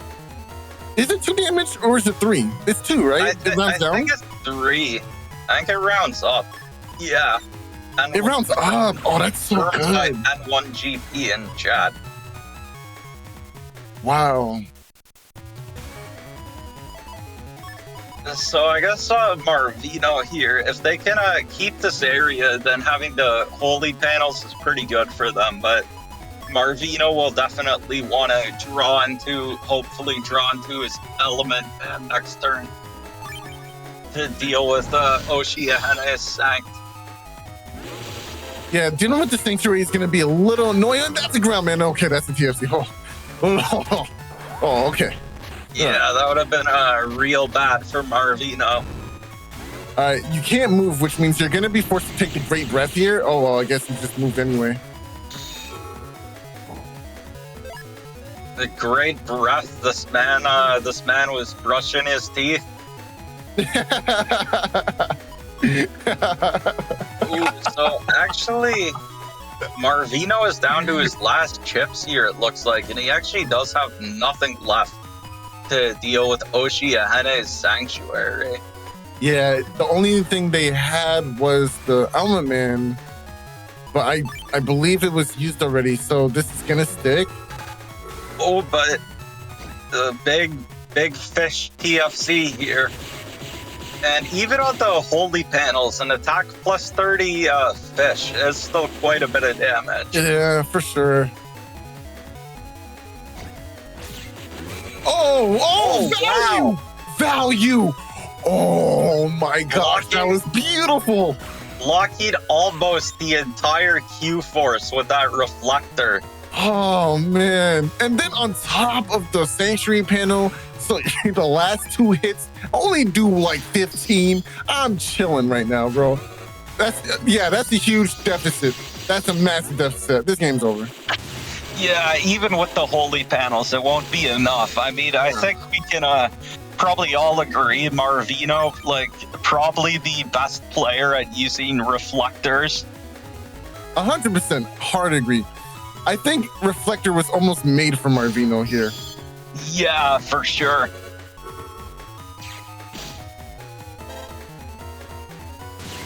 Nice, good shot. Spoutman not going to be able to clear that huge amount of HP. It's really tough.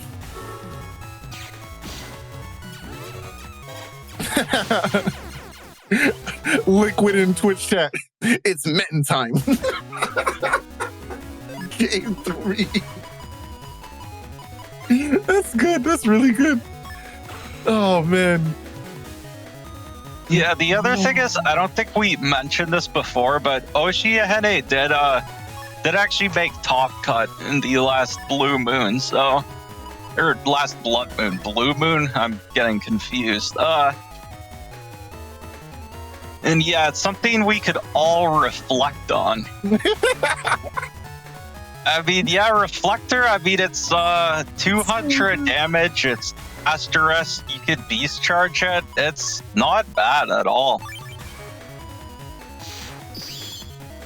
All right, going into game 3, leading off with SoulXCross, trying to get some value out of the grass panels on the opponent's side of the field, but also trying to get value out of the additional battle chips it gives. Oh, excellent movement. Got clipped in the end, but that was so close. Full area lock here. Nice, and deals with the anti-damage right near the end. Yeah, we could be seeing... Marvino could go for the counter hit Reflector into the aura head. Yeah, it's not going to be as impressive, though, unless they go /cross. I mean, they're at +2 area, so they might be going /cross. They could possibly. It could be a thing. I don't believe. I believe now.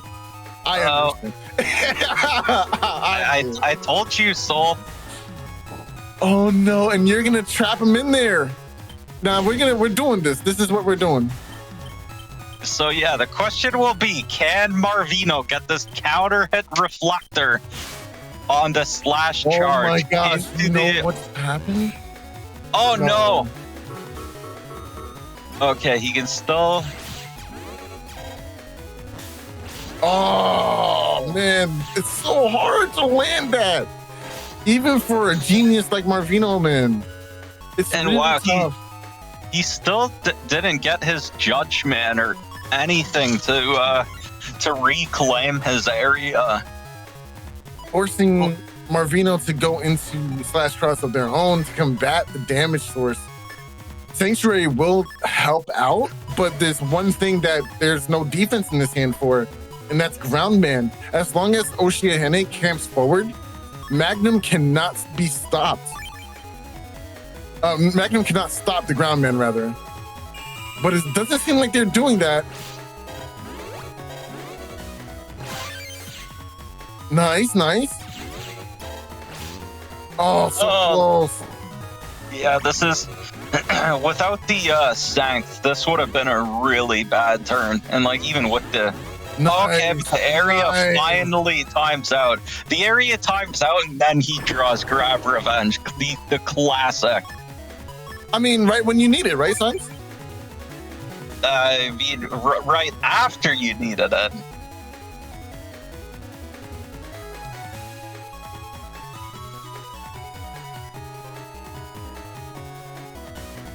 So he is going for Erase Beast here with this Life Aura, and then 2 things to Beast Charge.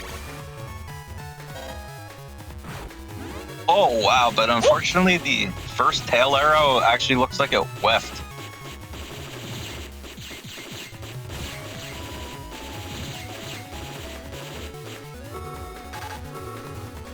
Okay, both players waiting to the last minute to take care of defenses. I like the idea of stepping back forward to pressure, but hey, we got the Grab Revenge exactly for this moment, right? Perfect timing, right, Slimes? We'll see, as long as osiahene doesn't have like their own life aura or something, which will block it. Life Aura, Barrier 200, or the anti-damage would be enough to camp forward and protect the area. Yeah, it's kind of funny, because if they had like the full +2 columns, Barrier 200 actually wouldn't be enough. but with only +1 barrier. Oh, the Q force. So Marvino will have to see if they can get step past the wind rack here. They cannot. Oh, and gets. Oh wow, they were able to mash out of that super fast. In that situation, I kind of would have wanted to lead with the wind rack, but I don't know. I think it's tough to call either way. Yeah, so this is pretty rough because Marvino is down about 1,000 HP here. Mm-hmm. We could be seeing osiahene go for a race beast here. A race beast makes the most logical sense, but as long as you camp that or the sanctuary stone, you could reduce the damage and potentially just dump out a lot with your own machine guns. But it's tough. It's gonna be tough. There is, in fact, the race beast. Grab Event is gonna delay your time on these attacks here. No TF. Yeah, actually, since osiahene did have that grab revenge, I do almost wonder if going for elect would have been better here, because that would deal with Marvino's holy panels. Okay. Not good, not good. I would chip charge. Yeah, even on the holy panels, a tail arrow would bring Marvino down to 1 HP, but it... Huh. Nice, nice. Okay, I like that decision. Nice, nice. Decent damage. Catch him back up. Oh, wait a minute. Wait a minute. This having, yeah, the base dream is here. Okay, Are we about to have a very fishy finish? Okay, the flash bomb would be more than enough to seal the deal here. So the question is, does osiahene have anything to either kill Marvino first or to avoid this? Okay, it's got to be a TFC here. It's got to be a TFC. Yeah, it looks like osiahene might be trying to camp something here. One more shot could be lethal. This might be lethal. One more shot. Damn it, it's lethal. It's lethal. Base is lethal. Nice. End the turn. Oh, man. Oh, man. I hate Spout Man. That Spout Man has done unspeakable things. Yo, that's crazy. Spout Man has in the past burned down Tomahawk Man's forest. Mm-hmm. Like Spout Man is just evil. For a reason, man. He's a baby. Yeah, but yeah, that was definitely a very close match. Very well played by both players. But yeah, in the end, osiahene does take it with the Spout Man. Oh, and osiahene is actually in chat. I had Spout and ground because I ran the attack +30 too. Yeah, I noticed the attack +30, and that's definitely very powerful with the Q force as well. But yeah, that was a very well played match by both players, and it really did come down to that final TFC. That final TFC right at the end.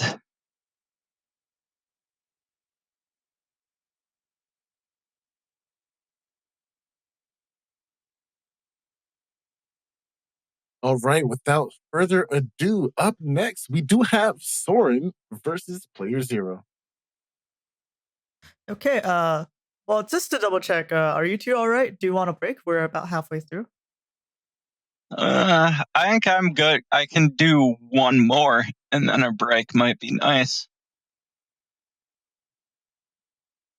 Okay, in that case, yeah, let's go. All right, both players. Oh, we've seen Soren earlier today with this E-Code Rush folder, but this is the first showing of playerzero for today. Now, playerzero, obviously, many know him as the terrible person that he is. I mean, as a very amazing Valorant player in general. Very, very well positioned and such a great, such a great player.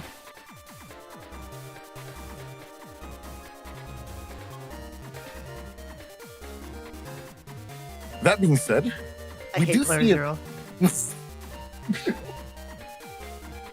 I was waiting for it somewhere. It was either you or Simes. I didn't know which. but yeah, for real. playerzero playing Greygard this time around. Now, what's interesting here is a lot of people attribute playerzero to being a Valzar player. And yet this week, being one of the few times that he's decided to play Greygard, he actually kind of trashed almost every other opponent. But I don't know what happened with Soren versus playerzero. I do know he kicked my butt, though. Yeah, it was a tough game. I'm not gonna lie. It was close. Both rounds were really close, but unfortunately, I wasn't able to take. Let's see if Soren can actually take it from playerzero this time around, though. Yeah, it's pretty interesting. He's got a panel return, but no sanctuary. Let's see. He's got the splash uninstall with the 2 machine gun ones, which is interesting. And yeah, this is a pretty actually kind of standard Gregor. He's got the 5 grabs. What's really He's got the Q code with the grab revenge, Gundel Soul, Q force. And I mean, it's playerzero, so we'll probably see him get like the Gundel force on turn 2 every game. Mm-hmm. What's really interesting here is that I talked about that little conversation I had with playerzero earlier. And yet here we see the 3 invisible, 2 anti-damage, which is quite funny, especially since the main goal of this holder is very dependent on area and pressuring with the charge shots in the first place. So we're going to see how that plays out for him, playerzero here. Well, I mean, the thing is, Gregor actually kind of honestly doesn't need area. Like, it's mostly just for SoulXCross and the Q force. And then it also helps with like a Heat Beast and Elect Beast charges, but like Heat and Charge Cross, like they do need at least neutral area. Mm-hmm. Like they're not great when you're at minus area, but like Erase and Elect like don't need area, so like it is mostly for that SoulXCross and also Q force. In Twitch chat, Salad says charge and heat cross do better with area 2. And I definitely agree with this because when they're closer up, first of all, charge cross travels, it feels like charge cross travels not faster, but the ending, he gets back faster, right? Because he doesn't travel the extra amount of distance. It's shortened. So we can throw out more charge shots for charge cross in that way and make it a bit more ambiguous on when we're releasing and how we're doing our damage from charge cross. And with Heat, it feels like the startup is so quick. It's just the end lag is a little slower, right? It makes it kind of doesn't end as quickly as you would want it. But with the minus area, it seems very fast on startup, and it's a lot harder to dodge in general. It can be pretty tough. But I understand what you're saying too, because it's true. With neutral area, you don't really need that extra area to make those charged attacks work. You just need to be up close and have neutral area. So no matter what, it's good, right? Yeah, I guess the other thing about with Heat and Charge specifically is having to use them from the front can be kind of scary when Element Man and especially Element Man SP exists. Mm-hmm. So if you have a +1 area with Heat and Charge, you can also just use them from like the like from farther away.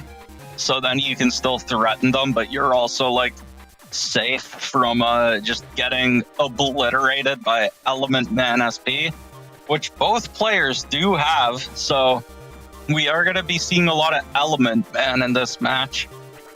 That being said, there's nothing else to really discuss other than to hop into the match and see how it shakes out. Roll the clip.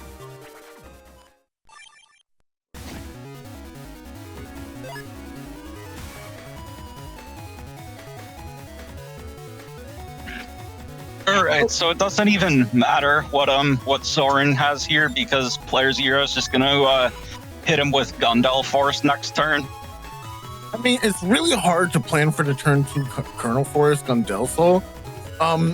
When player zero draws it, it's gonna be like, does he have area, and can I survive with the 1400 HP? That's what it's gonna come down to, unfortunately. I mean, the first turn is kind of middling. Oh, bug fix! Wow. Okay, so we do get the bug fix from player zero turn 1, even though there's no dust or anything involved, right? So it's really fortunate now he doesn't have to deal with the custom bug anymore, right? Or he didn't even get an HP drop there, right? But man, Soren is really doing well with these charge shots. Got the freeze, got double the hits. That's basically 140 damage. Really, really good first turn. Oh, and Beat goes ahead and takes away a chip as well. Yeah, I mean, I'm still under the impression that like none of this matters because it's player zero, so he's just gonna Gundel Force him right now.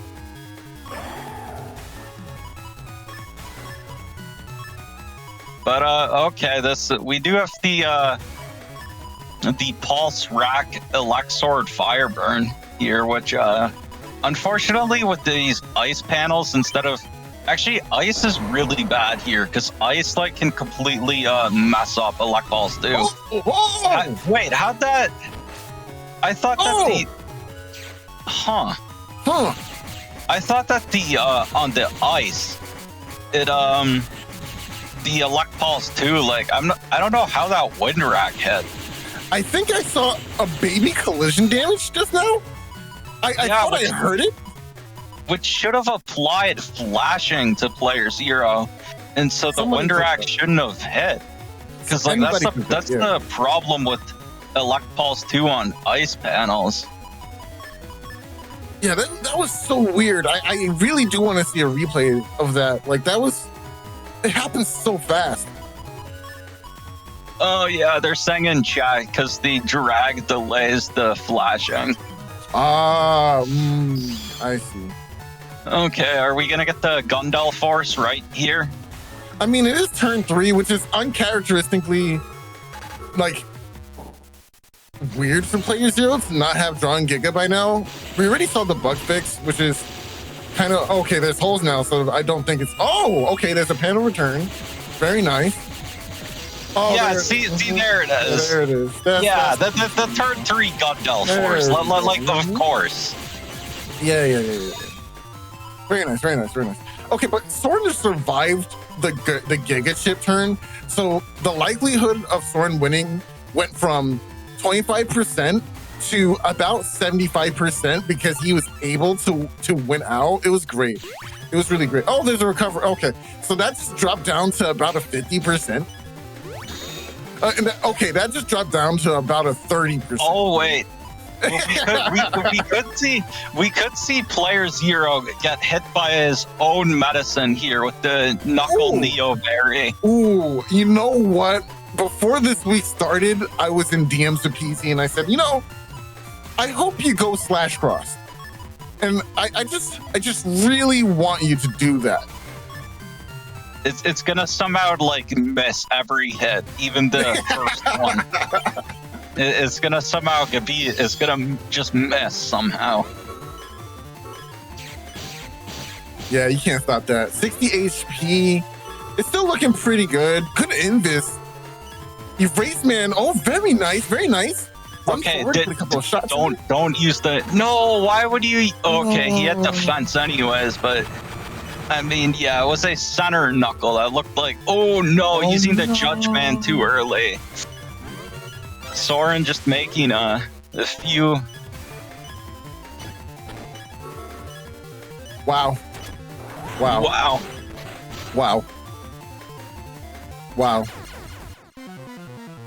right, game two. Very nice. Good job from player zero there, playing around the opponent's resources.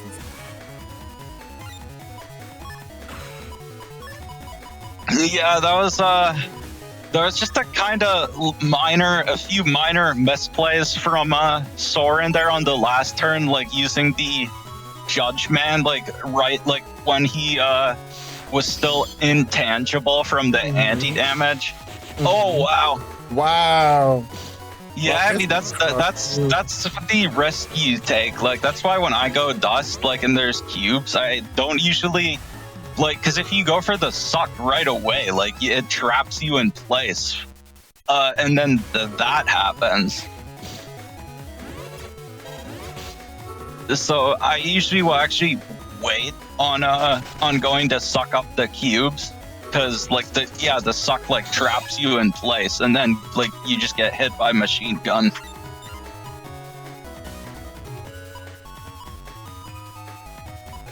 This is a pretty good hand for Soren though. They got the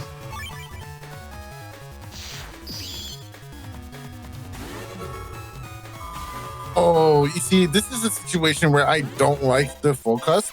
Because now we're enabling the turn 3 Giga with Erase Cross, which is why we see Soren not using it here. Perfect. Nice. Gets damage in.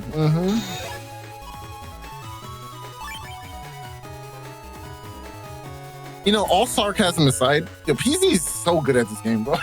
Like, this is not fair.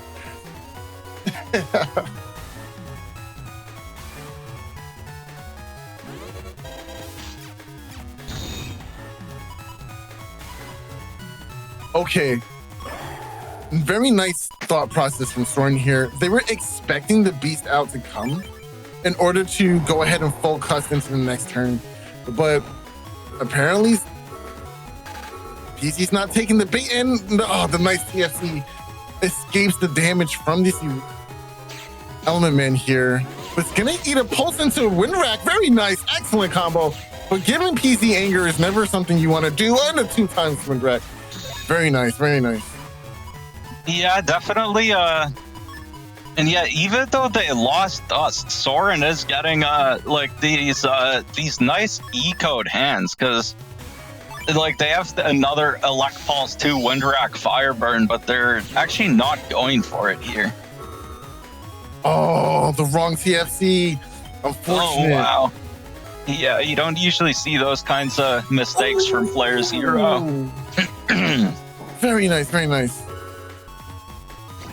Basement's gonna come down, get some damage in. Should allow PC to get this charge shot in time. Oh no! That was an unfortunate TFC. Oh, I think you lose. No, okay, we make it. Oh, just barely. Wow. Oh. He doesn't. PC, you don't have 2 defenses. As a matter of fact, you cut defense from your folder, right? You don't have defense. Just let it happen. I mean, he's in the middle. It's only going to be 1 hit anyways.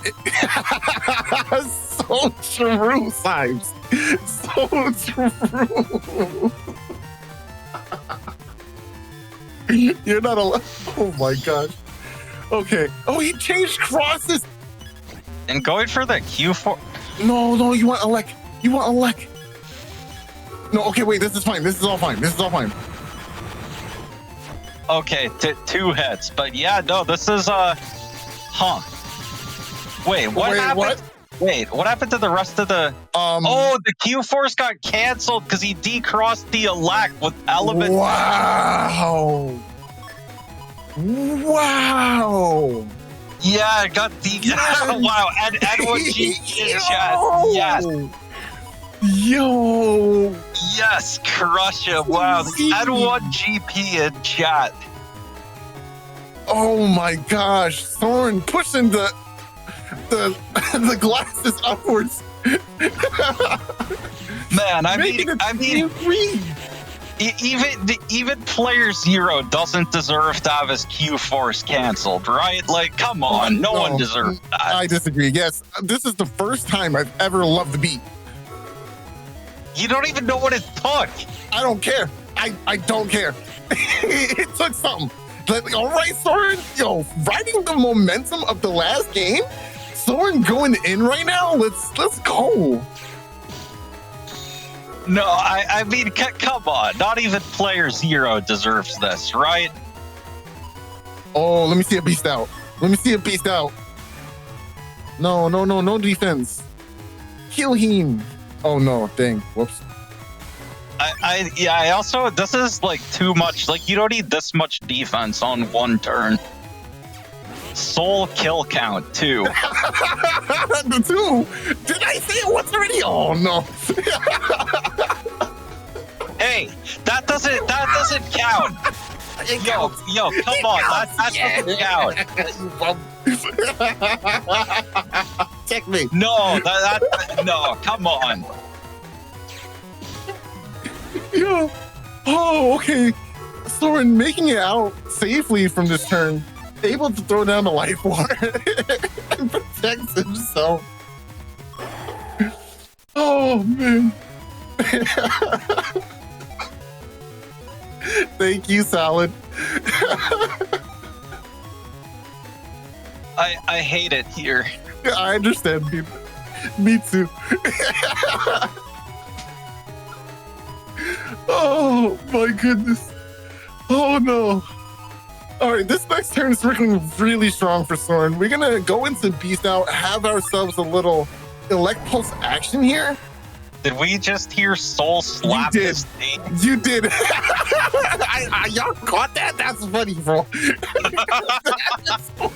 All right, I want to see our protagonist, Gregor playerzero here.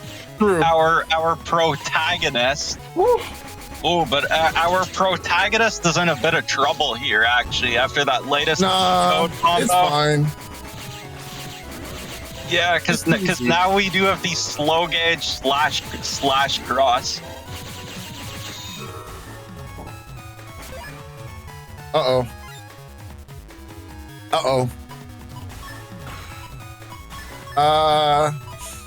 This is Kernel Force coming. That's what's happening. Kernel Force is happening right now. Yeah, but I mean, Soren they do have this Tomahawk. They're going into Tomahawk. They have the full cost, so they can try and pull one of their invisibles. And actually, no beast out from playerzero. Ooh, life aura. It's much worse. Oh, unfortunate TFC. And just like that, a winning position. No. Wow. Panel return. Interesting. Full custody. His matching skills are unparalleled. Full custody as soon as possible. Yeah, without the full cust, that last turn would have been lethal there. And our Gregor protagonist, playerzero, would have been able to take it with the slash cross, but that full cust now gives Soren another chance. playerzero is going to walk forward. He's going to deny the area grab. Or he's just going to neutralize the threat. Ooh, this is spooky. Oh, wow. Oh, the benefits here. Oh, the erase. It's over. It's over. GG. 2 hits. Wow. Okay, that was scary. Why do cross slash doesn't kill there? The cross slash would have given playerzero flashing and undershirt. The Edward GP in chat. Woo-hee. Wow, the woo-hee. It's the woo-hee for me. No, you see the sonic boom there was the better play because it didn't give him the flashing, and then so they were immediately able to close it out with the buster. But hold on, Yeah, though, right? but the optimal play would have been the double life sword to really do it to him. True. That is true. That is true. But cross slash hits once, then does no, it's both hits at once. Oh, so I would have left them at 1 HP and blinking. Okay. It's about sending a message. So true, Uvu. So true, Uvu. So true. Yes, Uvu taught us the importance of sending a message with the awfully hot coffee pot. So true.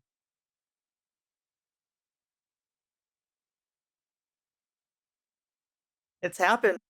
He's been taken down. Soren, one of the few dubs of this tournament, actually. playerzero actually went down. Crazy. Congrats, Soren. Very well played. I'm glad you lost playerzero. I mean, good job. You played well, Zero Guy. Well, I you did think good. the first tournaments that Soren played in, he played very similar builds to what playerzero had been playing. So he was kind of like baby Zero. So it looks like someone's grown up.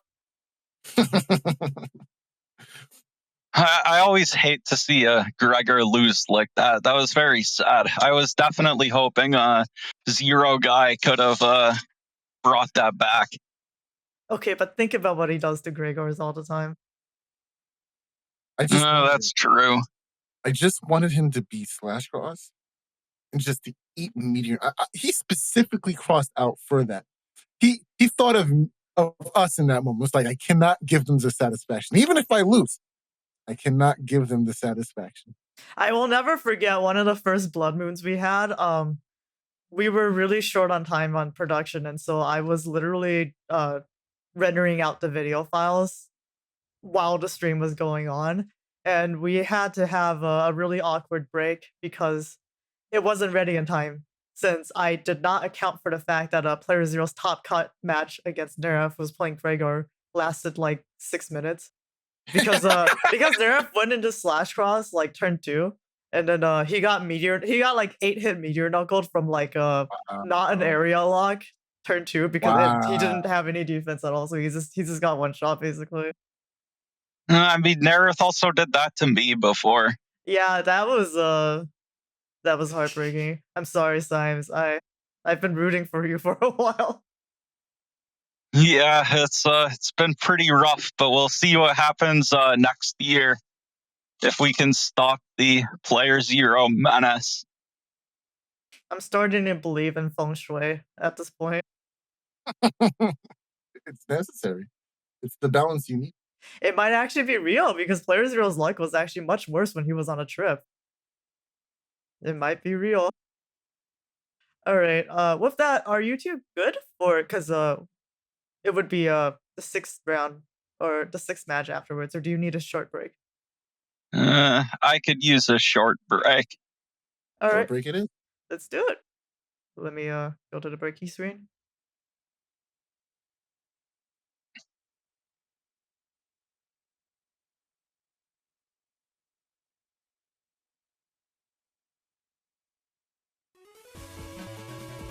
Okay. How long are we talking? 5 minutes? 10 minutes? 5 minutes should be fine. Alright, let's start now then. Hello everyone, we're back! We still have a few more exciting matches for you, and a special surprise. What could it be? And with that, let's have our casters, SoulXCross, go back into setups. Who here love Megure? Me. It's me. All right. ChinaTV and Passbyword. They're not necessarily new, but they are relatively in their spring chicken years of being in part of the N1GP. And my have they grown. They are such excellent players. Man, I am really impressed with their play.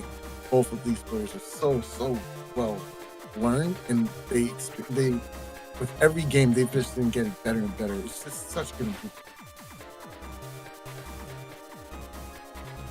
Yeah, definitely. I think ChinaTV and Passbyword. I've always thought it was like Passbyword or something, but I guess it's pass by because you have to pass by, and there's a password for that. So in order for you to pass by, you got to give me the password. Oh, okay. Very funny. I love it. But yeah, we've got it's another Gregor versus Balzar matchup. And so ChinaTV has got this J code folder. They've got destroy balls in there. And they've got this is a pretty good Navi cust actually. Yeah, it's a really good Navi cust. Yeah, especially with that they'll get a lot of value from the hub batch. I find it interesting that they opted to have Rush because of the Beast Rush nature of this folder, but they didn't play like fast gauge. That was the one that really kicked me in the butt. I was like, hey, no fast gauge, but this is a J-code Beast Rush looking folder. I mean, I guess there's one less wind drag. There's only 2 in there, so I guess it's not exactly Beast Rush, but it's really interesting. This is definitely a folder you tend to see that in. Yeah, it is. Yeah, usually with the Beast Rush, you see at least 3 or 4 wind racks. Mm-hmm. So only having 2 wind racks, it isn't isn't that much for this kind of build. It is also interesting. I noticed they have this Splash Proto Man SP and no Blast Man to go with it. Now, also conversely, looking at the opposite side, we do see Passbyword running the standard Chonk build, which is really good, strong strategy. Now, the thing that stands out to me is that they're running 2 of the best navies in pairs. We have Element Man SP and Erase Man SP, alongside that Barrier 200K, right? Really strong foundation. I love that they formed the word technically. That's quite funny. But it's a really strong foundation backbone for Rhaegar players to have. Double ways of being able to pierce Invis or intangible states. Also going to be able to decross Erase a little bit more consistently. Really strong. Just definitely must-haves, right? And then you have Colonel Force with the Gundel Soul and obviously the Grab Revenge to recover 300. It's just such a solid foundation of chips here. Sanctuary, Holy Panel, Panel Return, gonna be able to get those movements back. And this is definitely a testament to the way the meta has been shifting towards this chonky Rhaegar kind of style of play, but bolstering the utility aspect of the folder and relying on charge shots and some neutral gameplay in order to get as much damage out as you possibly can. It's such a solid foundation of a strategy that it's been seeing a lot of popularity and use. Yeah, definitely, because they have the Sanctuary, they have a Panel Return, and they also even have the Holy Panel Asterisk. So yeah, it's just a very solid Rhaegar build.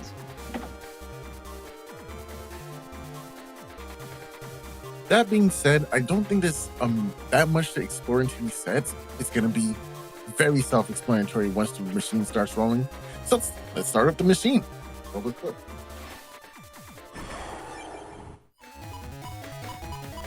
Ooh, and we have a double VOD. I just love that both players have 2100 HP.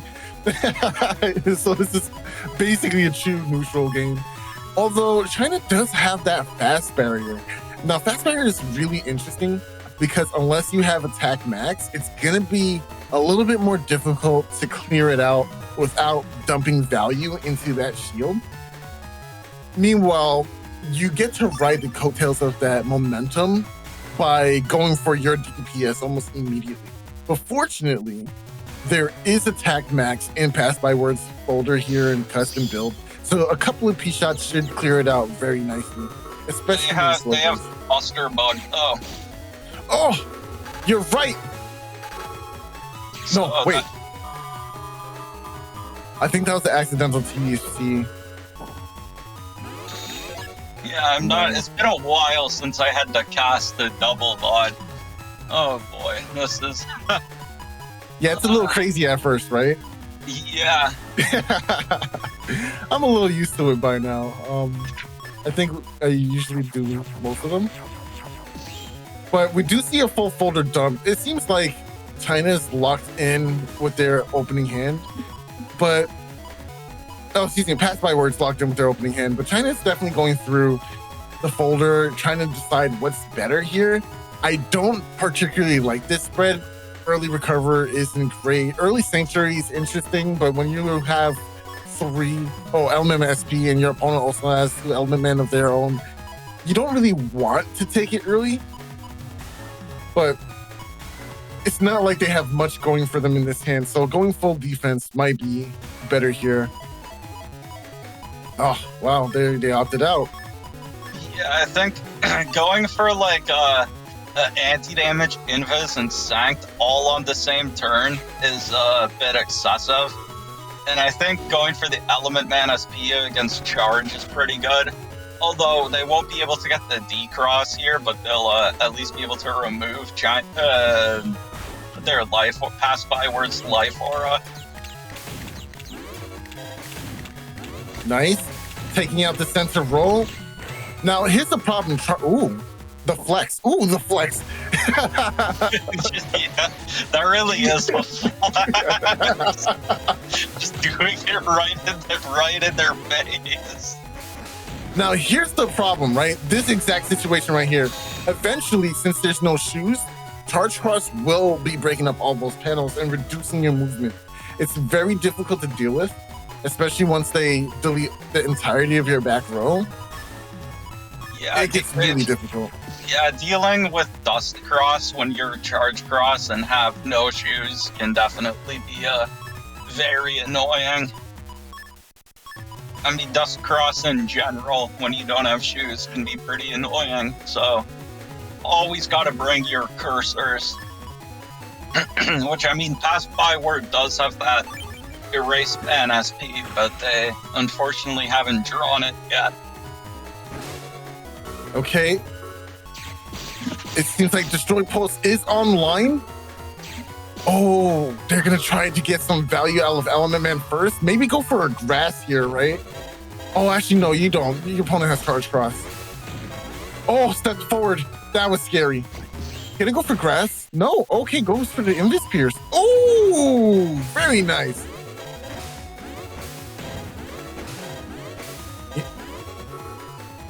Oh, very nice defense. Okay. Goes for a charge shot here. Nothing really gained out of this. Ooh, okay. This isn't a bad situation for Passbyword, right? They're standing in front of a hole.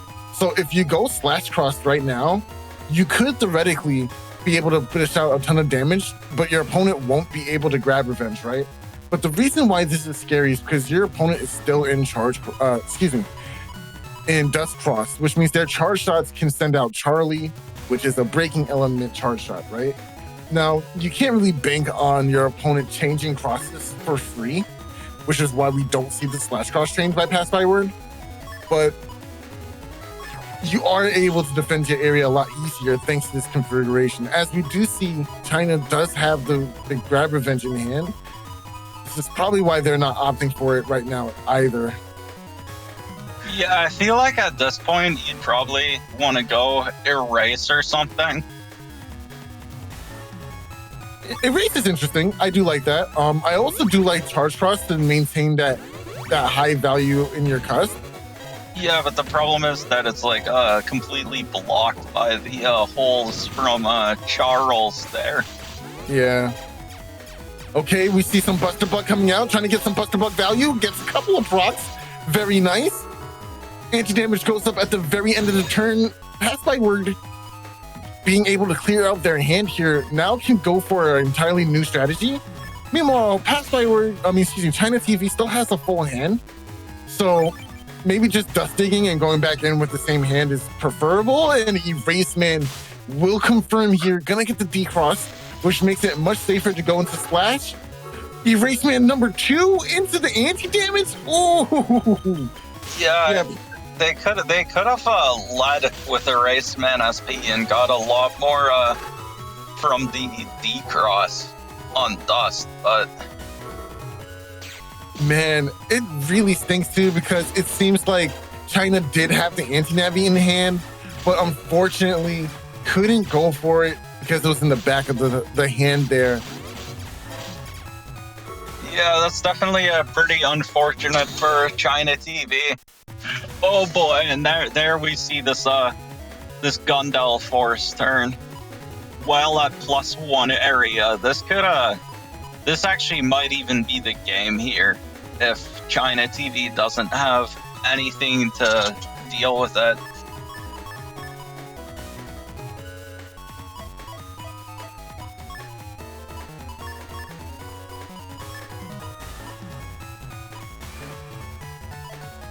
Yeah, I definitely agree with going for Hub this turn, especially since you don't have like the Buster stats. Well, the attack max more so.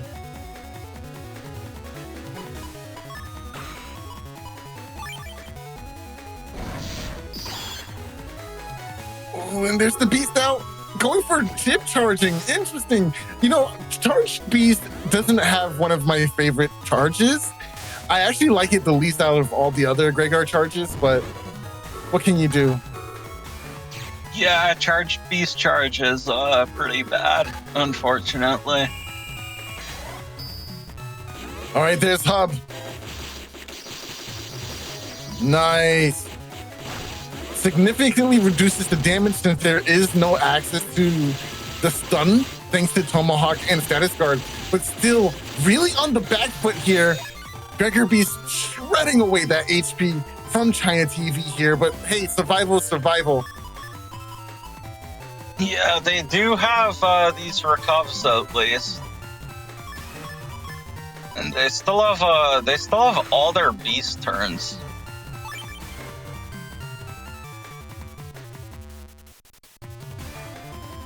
You know, sometimes it's interesting seeing when people decide that it's finally time to, hey, let's go for this. The beast out, rather. But sitting here on them, I'm not sure if it's doing any good. Oh, okay, the pull. Oh, anti-navi. Oh, touch, man. Oh, if that was a race, man, that'd be so clean. Catch him on the way back. Oh, the Element Man SP. Excellent play by Passbyword. Gonna get some busters in there. Oh, chip charge instead. I would have helped B and then go for a chip charge. Man, even after using 2 recovers, back in the same positioning. Really scary situation to be in, but we do see Sanctuary in hand still. I believe we already seen all the Element Mans come out of Passbyword's side as well. So Sanctuary is gonna bolster that HP and basically make it double what it is right now. Oh, and an unfortunate cross exchange. Sanctuary on both sides? Why are you waiting? What are you waiting for? Oh my gosh, this is so scary. Oh, he gets caught. That's it. Yeah, that's it.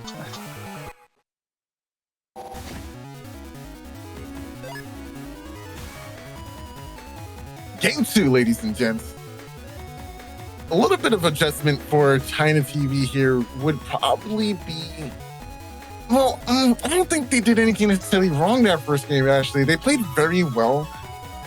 I think they kind of got caught up in slow gauge at first, right? I think slow gauge really hurt them.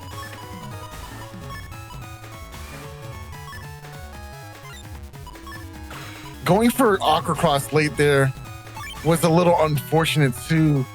Passbyword, but did have really good information. He realized that Sanctuary never came out, went into Elect Cross, was able to deal with both of those issues, and then still get double damage done too. If I remember correctly, Elect Breath does the breaking of the panels first, then the damage. I think that's how it works. Yeah, I think so. Lots of defense coming up from both players this turn. Which is kind of sad, actually, for it in reverse weakness, because it means you couldn't get ×2 with it on grass panels. We should do reverse weakness again. Oh, man. Look how tough this is. Ooh, oh, wow. That's the D cross. Very nice. Into a ×2 from Charlie, saying hello with that grin on his face. Gotta love Charlie. Yeah, man. But unfortunately, without Hub, they're at attack 1. So. Yeah, true. I mean, double damage is still double damage. We'll take it, but you're right. Man, that's Soul, I don't know. Soul, I hate Charlie. I gotta be real with you here. What do you mean, what? Dude, aren't you a Gregor? You should hate him too. True, but it's Charlie, dude. Like, I hate Charlie almost as much as I hate Beat. I don't know how I feel about that. I hate Beat. Soul, he decrosses your slash. He breaks your entire area. What is there not to hate? Wow. You know what? Sometimes I think you're starting to convert me a little here. I don't know what to say. Like, yeah, like Charlie is not a gentleman. He is he is a vicious thug. Oh my, vicious thug. Yo, you know what? It's true. Maybe we don't like Charlie. Maybe he is akin to Charlie from Street Fighter. Just a disgusting, horrible human being. I mean, I don't know about all that. Oh wow. Gets the destroy pulse into the decross wind rack. And so now without their erase beast, Passbyword has nothing to deal with ChinaTV's life aura this turn. You know, I do like that beast out kind of circumvents blindness in a way, because you do always have that reticle. However, it's tricky. The reticle does not immediately update upon movement. There's a little bit of lag to the cursor, right? So sometimes you'll think someone's standing there, go for a line nuke, for instance, and completely whiff because it didn't register that the opponent moved yet. So it's very tricky, but at least you have a general idea as to where your opponent is standing at the moment. It's better than not. Yeah, it does. It does, of course, also stop the beast from actually jumping to them, though. Which, with Wind Rack, in that case, is actually a good thing, because it means they don't have a chance to, step past that. Go for grass. And remove their own sign. Okay, very nice, very nice. This is really good. But unfortunately for Passbyword, they don't have a chip chargeable mega in hand. I think, yeah, it is Raceman. And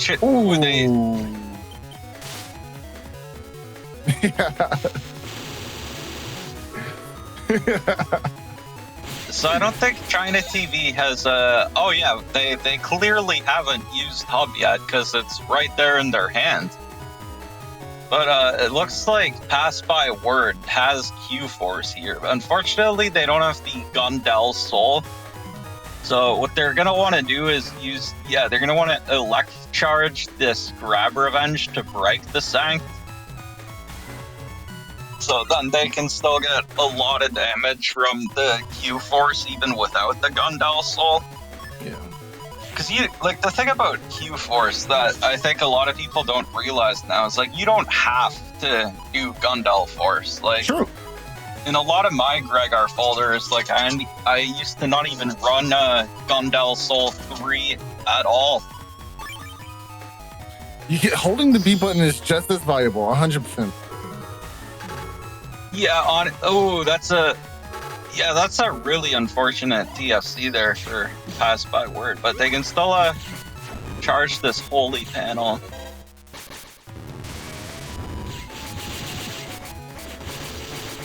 You know, I wonder if an end of turn Kernel Force would have been better. End of turn Q-Force is interesting, but that does give them the chance to cross cancel and use it invis. Yeah.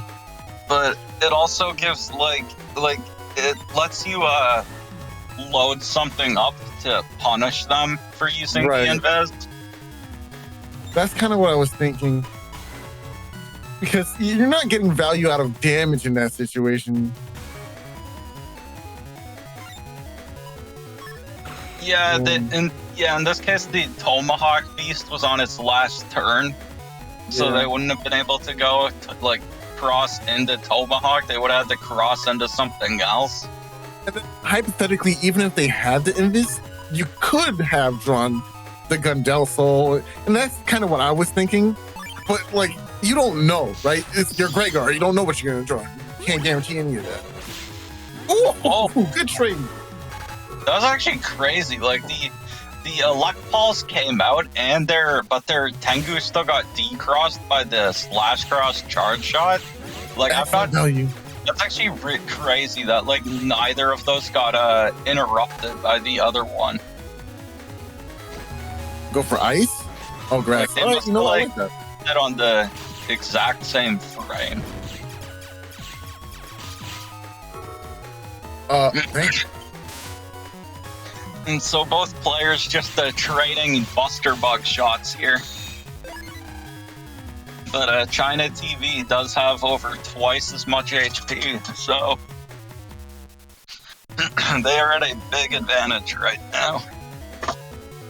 Even so, it is Gregar, so we could see some comeback from like an area grab with Slash or something. But it is really tough because it seems like ChinaTV still has plenty of resources. Meanwhile, Passbyword kind of lost out on the kernel force entirely, right? So, yeah, this is tough.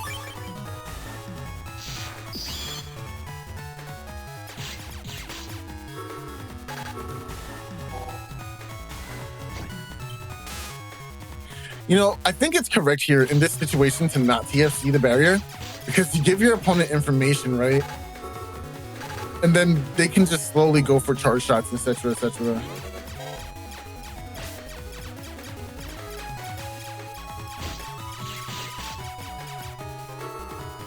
Oh, that's a lot of damage. Oh my gosh, that's such a good chip, man. Survival? Nah, doesn't cut it.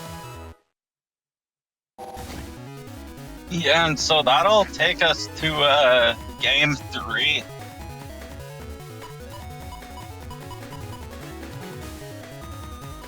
And they have turn 1 destroy balls.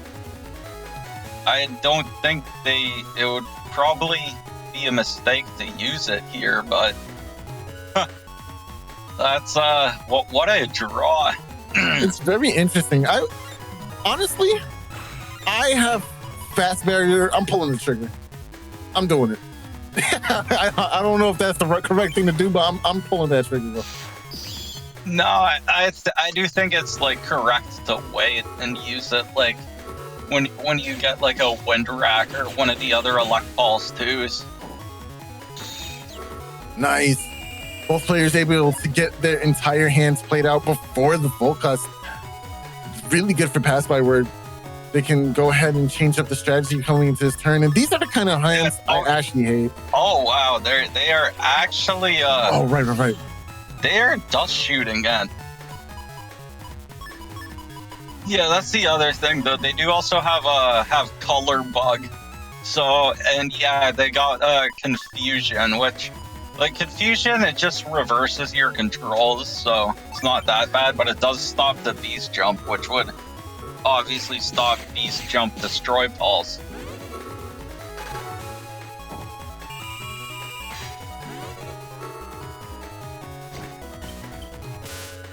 Ooh, whips on the Erase Man here.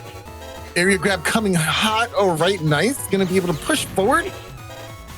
All the other player has is an anti-damage in hand, Invis in hand for Passbyword. Rush is gonna come out. Not on the Sanctuary panel. You're gonna eat Charlie for free here, but you do have your Sanctuary panels in hand. I'm not in love with this play because the opponent has Charlie. But as long as you're not in the same row, it's not too bad. Oh, and the kernel force comes right as the last row was basically entirely neutralized. Yeah, this is currently not an ideal situation to use Q force. I think I would have switched to Elec here, and then I would have tried to beast out the following turn.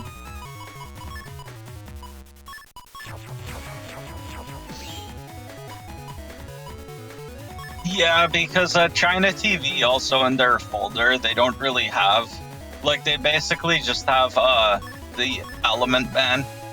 I mean, the thing about going Elec on holy panels is it is always kind of scary, because they probably will just go for element ban, and they could like get the super value where they both remove your holy panels and your SoulXCross. Erase Man's gonna come down, will guarantee this paralysis. but there's not much in hand to follow up on. Yeah, this is a pretty weak turn for Passbyword, unfortunately. And of course, grass panels will go ahead and take away all of these resources. But hey, you know what's actually really good about this is you got grass now for the time to charge tackle if you can land it on a grass. Oh. I don't know. Nice movement. That was a good read. Oh, okay. Wow. I would have used the elect pulse earlier to just to break the barrier, but it actually worked out for them because they were able to immediately use it after Passbyword's invis. But hey, look at the bright side here, right? All those sanctuary panels are finally gone. We have an area grab in hand. We could even go for a... Okay, not going for Kernel Force just yet. Wants to lock down this area grab first. Make sure you get a nice sizable amount of damage onto that Kernel Force for the next turn.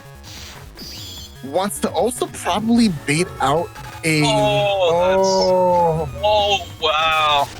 That's rough. That is so rough for ChinaTV. Wow, not even going for the fire? I would have went fire or elect to break up one of their rows. You know Kernel Force is coming eventually. Yeah, ChinaTV does still have their Tomahawk, I think. So the Q Force is still far from guaranteed at this point. Nice try for the wind rack. Barely got that out there though. If you can't top, yeah, this is rough. Oh, but do you know if the anti-navi is there? I don't know if I like this. Yeah, using the wind rack there was kind of rough for Passbyword because now they have nothing to deal with ChinaTV's life aura. But it looks like ChinaTV isn't going for the life aura this turn. Although going into Tomahawk with the recubs is still fine. They'll definitely survive this Q Force. Oh, Judgment SP's gonna do a lot of damage here. Nice, good value on the charge shot, and anti-navi gonna allow some more buster shots to come out here too. Oh no, this is anti-damage up. Okay, that's not as bad either. Oh wow, and yeah, they actually wow, and cutting that short. Not in my house.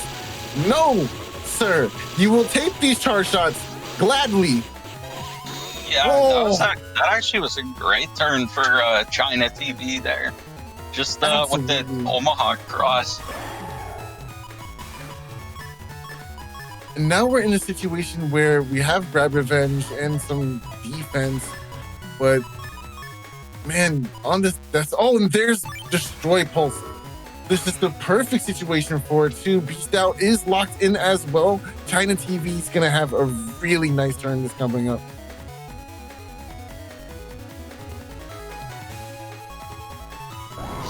Nice. Okay, here we go. Windwreck is in hand. Can you? Oh, just barely got out that anti-damage. Gonna go ahead and avoid that. Element Man for the decross. Hold on, it's not looking too bad right now. Destroy Poise is gonna get blocked by the anti-damage here. Very nice. And a chip charge. And for the first time in the round, Passbyword now has the lead in terms of health. This is actually a great situation here. Very nice. Yeah, this is actually still decent damage. This is still very close. Only a 53 HP difference between the players, but Passbyword seems to have more resources left. Although both players do have life aura. It looks like Passbyword is okay. So they're going for their last wind rack here, and they're going for the last wind rack, and ChinaTV is going for their life aura. So, oh no! But the wind rack is in hand. Area grab trying to lock down. Oh, they get the dodge. Oh, he walks into multiple hits. Oh, the counter hit, and now they're out.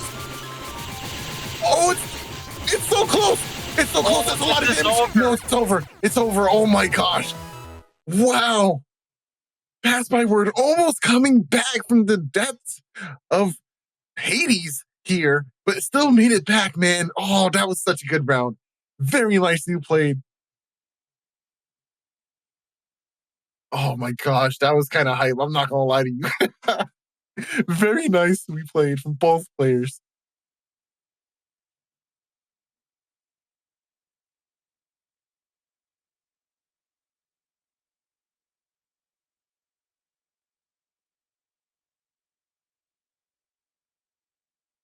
Okay. Whew. That was the nail biter for sure. Now, Yeah, that was definitely a great match. That really came down to the wire, but yeah, to that final, I think, what was that? A wind rack counter hit on the heat beast charge, or was that the elect pulse? I guess either way, yeah, that was crazy. Because if that heat beast charge connected, then that probably would have been enough for Passbyword to close it out with the Gregar Buster after. man, wow, what a close match, man. Whew, but up next, we still have 2 more matches for you guys on stream today. We got a lot of fun as a familiar name comes back up with Marvino versus Soup. You're in setup. Yeah, so Soup is another fairly new player. They were also in the pool party last week.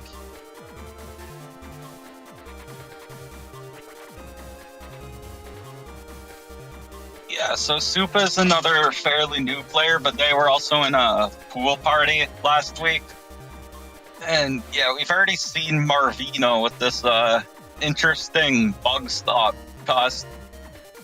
Soup, on the other hand, is running the, I guess, the bugged cost 8. Although it's interesting that they're going for the extra HP instead of the speed max, which for Gregar does kind of make sense. Like, the speed max isn't as useful for Gregar as it is for Falzar, because you don't want to be relying as much on Buster Bug as Gregar. Your charge shots are like overall stronger, but like the Buster Bug is still good to have, obviously. And looking at their folder, their folder says what? What? Whoa. What? Whoa. Gucci, what? What? Woes, bro. Woes, homie. What? Yeah, did he really do that on purpose? I feel like it was.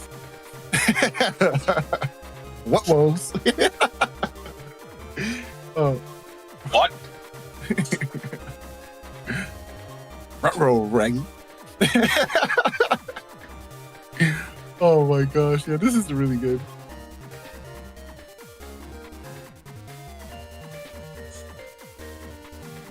All right, okay, moving onward. I don't think there's much to go over here. I think this is solid folder. Soup actually took the round off of me in our bracket round 2. So I'm actually pretty excited to see how it turns out for this round here. Without further ado, let's hop into the match there. I'm gonna be so disappointed if, during this match, the Chips and Soup's cust screen never spells what.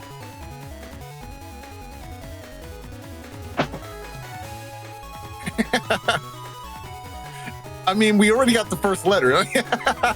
Yeah, it's true. We got that Magnum on reg, so all we need is the Life Ore and the Tomahawk Man SP. So, don't use the Magnum. Come on, just use. They have everything else. 7. They got. This is actually kind of a weird draw. It is a little weird, honestly. You can destroy the back row and force your opponent into the front 2 panels. You do have the follow-up area grab too. I think this is a pretty solid turn 1. But this is also why I think... Oh, okay, not aiming to do damage there. Yeah, they're locked. Yeah, the perma holes are. How did you know? How did you know? Oh my, yo, Soup, you're legendary. Yo, hold up. Yo, yo, that was amazing. What? Didn't get as much damage as you wanted, but dang, that was impressive. Oh my gosh. Wow. What a turn. The reads. Oh my goodness, yo. Soup was like, nah, cuz. Not today, boy. Oh my gosh, what value.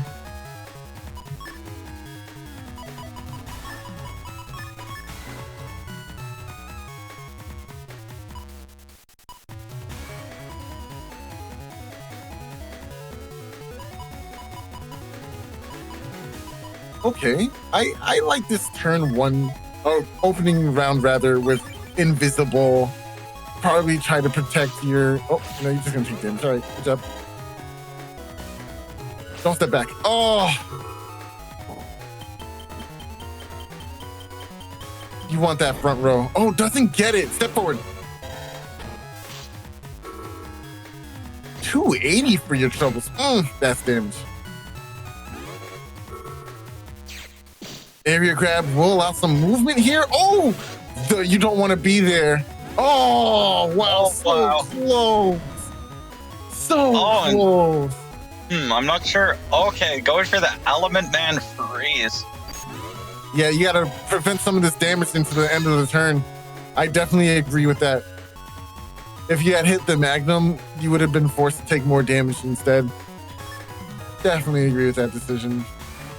But it really hurts, right? F code is such a difficult folder to play. You know, you lose that 130 bits of damage, 160 even, and it adds up. I don't know why it's difficult. It is unfortunate because all Marvino has is he has the Grab Revenge and Sanctuary splash in Z code. Like, I feel like if F code had Grab Banish, that would be really good. Yes, dude. Oh my gosh. If it had Grab Banish, it would be such a good code. Yeah, and I think it had Grab Banish 2 and 5, didn't it? Yeah, it did. It really did. Man, that's what it is, yo. If only. I mean, I feel like you could say that about a lot of codes, though. True. But yeah, F code in particular, because it wouldn't be like, I don't know, but... Oh, wow. This is, so both players just in /cross here, but... Yo, Soup is so good, bro.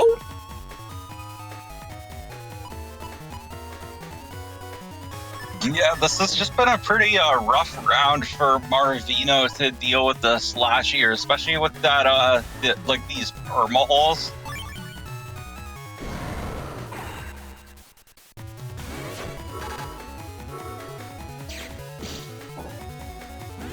Wait.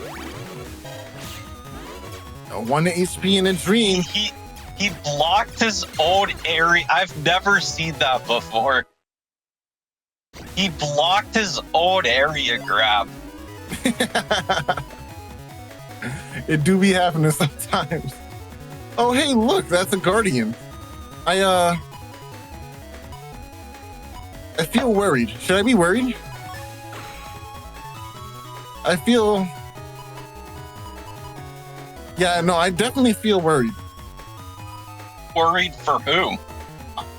Not for me, bro. But oh man, but no, I feel worried for Soup. I don't know why. I mean, he's got this this /cross with 2 area grabs again. Oh no. Oh wow. Oh no, not like this, please. You had an excellent first game, right?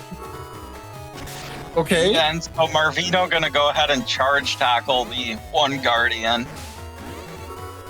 Nice, good positioning, gets down Judgment. Area grab will cancel out here. Very fortunate for Marvino. Unfortunately though, we got another one. And now this hole is going to prevent The grab revenge follow up on the next turn. Oh, okay. Okay, I love that just now. That was amazing. So stepping down real quick to get that slash goes right back up.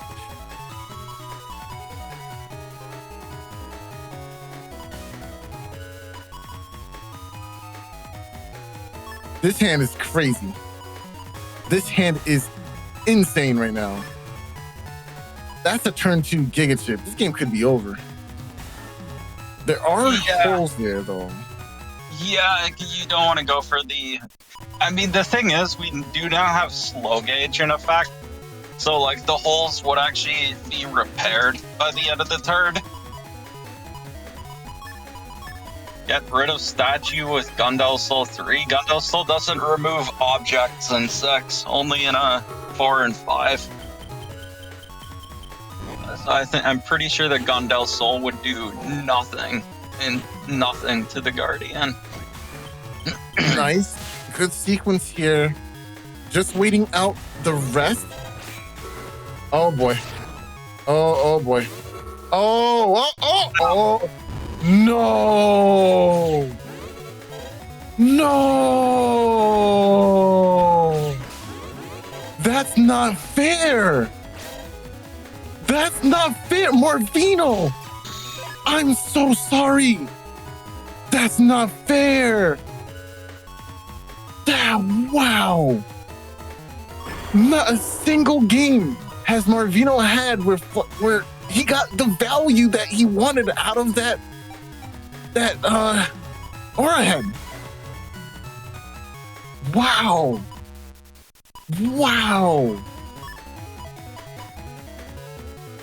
Wow, that really stinks.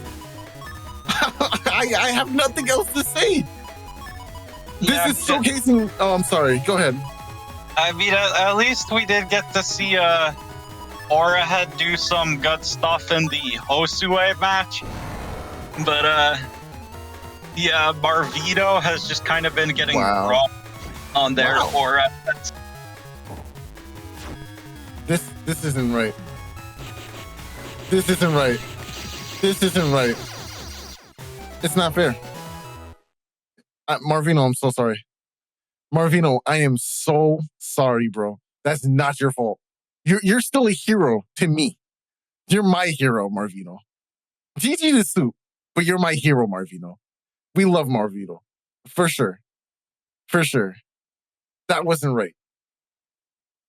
Wow.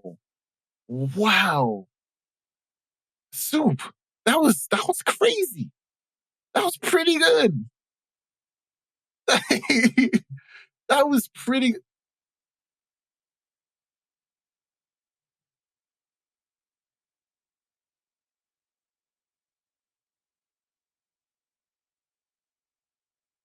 And actually, we'll be getting more soup because where are the setups? Discord chat is a mess. Yeah, we will be getting more soup because now we'll be seeing playerzero against soup.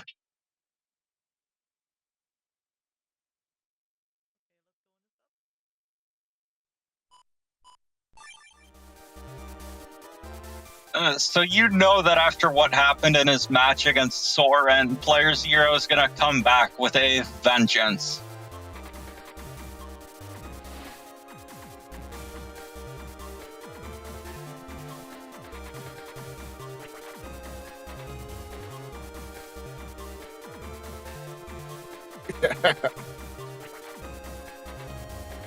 Oh, there's some crazy backroom activity going on right now with SoulXCross here.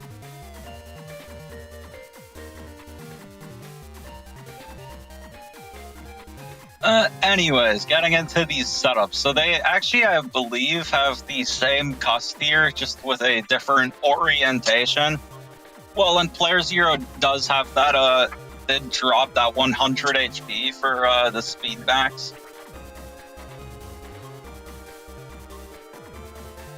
And so, yeah, both players, though, they do only have the HP bug level 2, which, I mean, HP bug level 2 versus level 3 isn't a huge difference, but I mean, obviously having the level 2 is a bit better.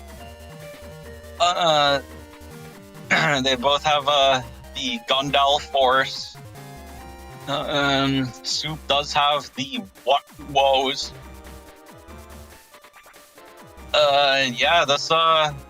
It's basically Custate, No Shoes, Gregar against Custate, No Shoes, Gregar. It's not much to say about it, bro. I'm not gonna lie to you. These are both. I mean, we'll see if we will see if playerzero can avenge Marvino here. Is that what we're doing? Is that how we're handling this? I mean, I don't know. Is playerzero avenging Marvino, or is he like probably he's so mad about what happened against Soren that he's gonna take out all his rage on Soup? I guess we'll just have to find out. Get out of my head. That's not. Why did we? SoulXCross, ladies and gentlemen. Let's roll the clip. What is the max HP you can get without Navi? Cause it's just 1,000 in all the games. Anyone ever fights me with 1,000 HP and wins, I'm uninstalling and never playing again. There is, I think in every game, there's like 45 HP memories you have to find, right? Is there really that many? But, yeah, we've got this double VOD here.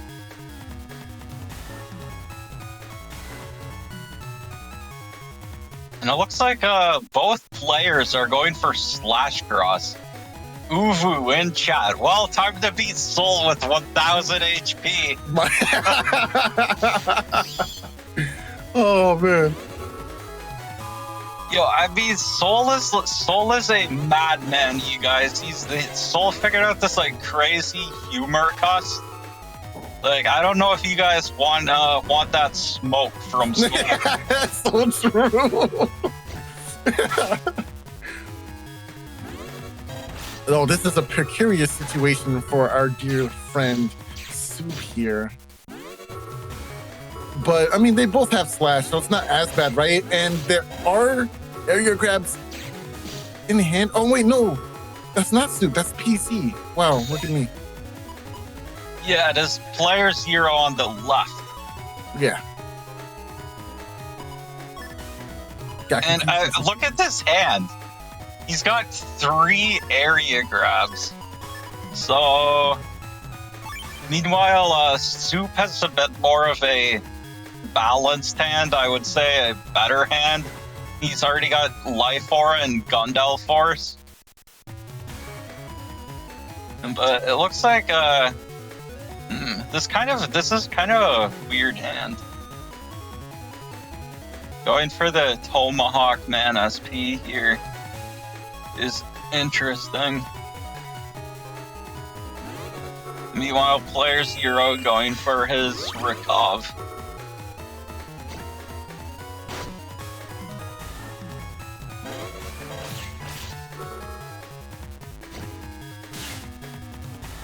Nice.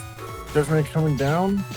PC getting all this area, but the Sanctuary panel just so much value. And using the Element Man to trap playerzero so he can't play footsies around on Soup's charge shot. Yeah, and look at these trades, man. No footsies, denying all of that. No, we're trading while I'm on the Sanctuary panel. Oh, the counter hit. Nice. Oh, this is looking really tough for PC right now. Yeah, and that also definitely shows the value of the holy panels. Because without that holy panel, their HP right now would probably be about even, or playerzero might even be up. But thanks to the holy panel, those trades went much more in Soup's favor.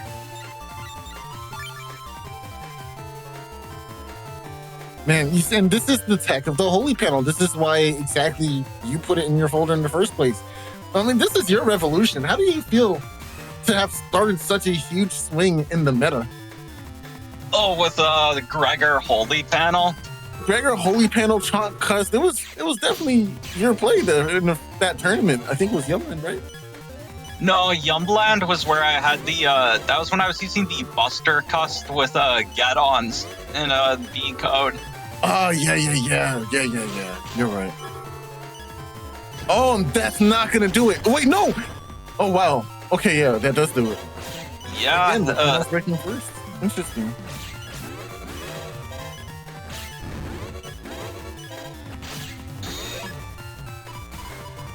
Oh wow, so yeah, this is actually like really close now. Like both players down at only 100 HP, but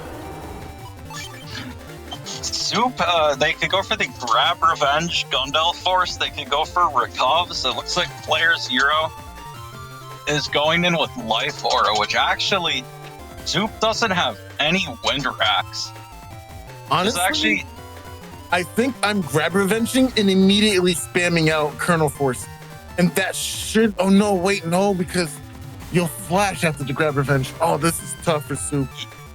Oh, this is so tough. Is No, don't do it. It's a trap. Okay, maybe if you get to... No, because he could just TF, player 0 can TFC the Life Aura. Oh, But right. he doesn't have Life Aura. Wait. Okay, Oh, he does. Right. Queued up second. Oh, yeah, this sucks. He used the Erase Man to bait it out. So the question, do you try and beast charge the... Yes, absolutely. Here? Absolutely, you beast charge this. No, you beast charge. You beast charge both and hope for that. That was tough. That was such a tough game.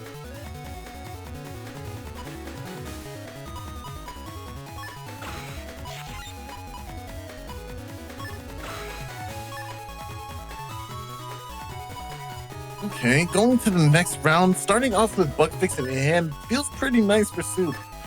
But on the antithesis of that, it seems like PC opened up with uninstall, but is opting not to go for it, which is interesting because the only thing you're uninstalling in this matchup is Super Armor, which I do think is valuable to have removed as soon as possible.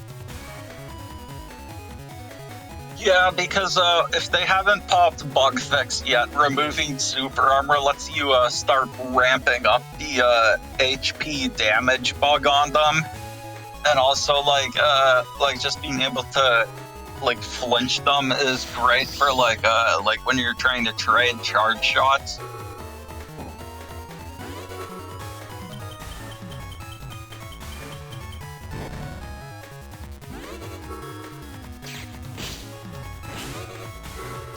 Oh, Erase Man coming down. Bug Fix is in hand. That's going to be next. Are we going to see Buster Bugs? No, I think it's just better to go for Slash. Get rid of this rock that's in your way, too. Nice. Trying to go for the charge shot to deny as much damage as possible. Gets the end of turn. Now, do you have faith that you can mash out? Well, you don't have to mash out, right? You can just wait. But then there could be a cross change. Would PC cross change here? No, he does not. So going Element SP for a decross would be insane. Insane damage. And then maybe you could get a couple of charge shots in. I love the anti-navi here after the slow gauge, so you can get a TFC if they decide to go for a TFC on your slow gauge. Yeah, now this is a perfect turn. Wait, now. Perfect. TFC Life Aura? Okay, we're gonna deal with the Life Aura at least. But now we have slow gauge here. So there's no escape. Oh, the placement. Dang, going for that afterwards. It's gonna delay some time to get those panels back. Now real footsies are gonna begin, but no, wait, area grab is in hand. This makes it really good for Soup here. Trading charge shots once again. Area grab does come down though. Oh, that's gonna deny your pressure. Oh, wow, good trade. I don't think Soup expected PC to play so aggressively with charge shots in range. But it worked out for player 0. They're able to get a charge shot in, denied slash cross charge shot, and still mounts up for more pressure afterwards. Wow, that was such a good sequence. Yeah, slash cross versus charge cross is always interesting because charge can kind of trade with it. Because like if the slash player messes up, like you could like release it when they're invincible from the charge tackle. That's part of why SoulXCross is so good, because you also like get the defensive value of charge tackle. Exactly. And these poison panels are kind of rough here for playerzero as well, like in conjunction with the HP bug. I would have went fire. Oh, okay, invisible. Okay. Still go ice. Yeah, very nice. Deny the center panel. Now you can just run all the way back and avoid. Oh, walk forward too soon. Oh, get back to your center. Oh no, took 2 unnecessary charge shots there too. Very unfortunate. Both players immediately going for the beast out. Oh, this is the penultimate turn of this game. Who's actually gonna land it first? I believe that Soup is still flashing from the charge shot, so this could be it. PZ might actually go down here. But they both have Condell Soul. Oh, how is this gonna work? Yeah, we'll see if Soup is able to force a game 3 here. Or will playerzero be able to close it out with his own Q force? Oh, Soup, don't choke now, bro. This is it. This is so close. Yeah, okay, that's interesting. Why lead? You already have the area. I don't agree. I disagree entirely. They both have it in the end turn. Okay. You'll be flashing. Oh, the wind wreck before the flashing happens guarantees that you get stuck there. Then you lead up with the follow-up into... that's tech. I didn't know that's how that worked. Wow. So during the slide hasn't ended yet, so you can get the wind rack. Wind rack delays that even further because you can no longer move because of the wind rack. Then get the Gondel Soul to lock down because flashing is coming. Oh, that was crazy. Wow. Excellent game. That was really hype.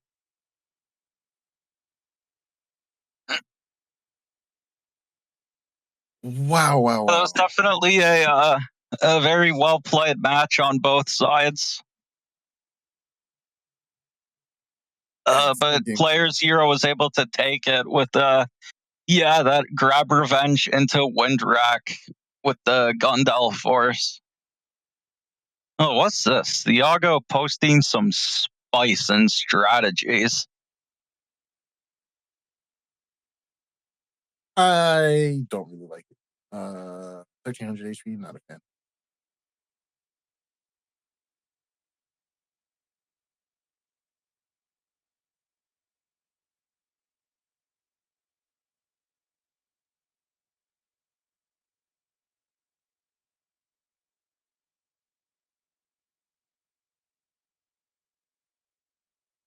Okay, I'm back. What'd I miss?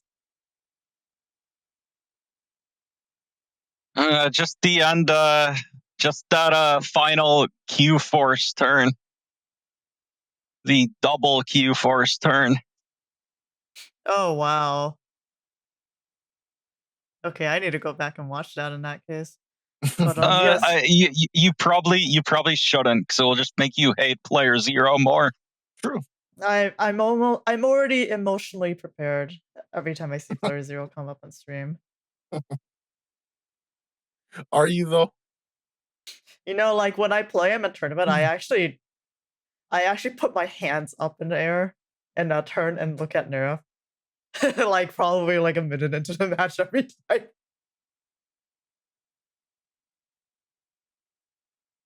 Just get a load of this guy. Yeah, it's too bad that that Nerith couldn't join us today. Yeah, well, he should hopefully be here for next week, so he can hate playerzero like the rest of us. Oh, Yay. actually, I don't know if playerzero will be able to join the next tournament, but yeah. Okay, so oh no, Soul. Looks like there's a spammer in the YouTube chat. SoulXCross says, guys, please don't forget to like, share, and subscribe. That's Gotta hit terrible. that Who would fast say button. something like this? Wow, we have a bot in the YouTube chat. I guess they can show up anywhere nowadays. Jack into that like button. Oh, No. be sure to execute that subscribe button. Oh no. Oh Make my sure to God. transmit your like and subscribe button. Alright, well, speaking of which, I do want to go into Ko-Fi and thank our donations for this stream. So let's see if the screen is working properly. Okay, so we have an extremely zoomed in help me from Intitaz. Help me. Please. Okay, so actually, we received a donation on December 8th before the stream from Yumland Hero with a $6 donation, no message. Extremely smug looking Geostellar though. You can see him underneath the normal Navi's arm here. That extremely smug Geo. And we had a donation at start of stream from Marvino, our best and brightest, for $30. So thank you so much, Marvino, for the $30 donation. And yes, once again, Entitas donated in the middle of the stream and said, help me, for $3. Thank you so much, Entitas. And thank you to Z Christmas, who is not showing up on stream. Can I put this in? Oh, we just got a donation from RockHXH /Hunter. So yes, that's a Hunter x Hunter reference confirmed for $9. Thank you so much. Is there a message?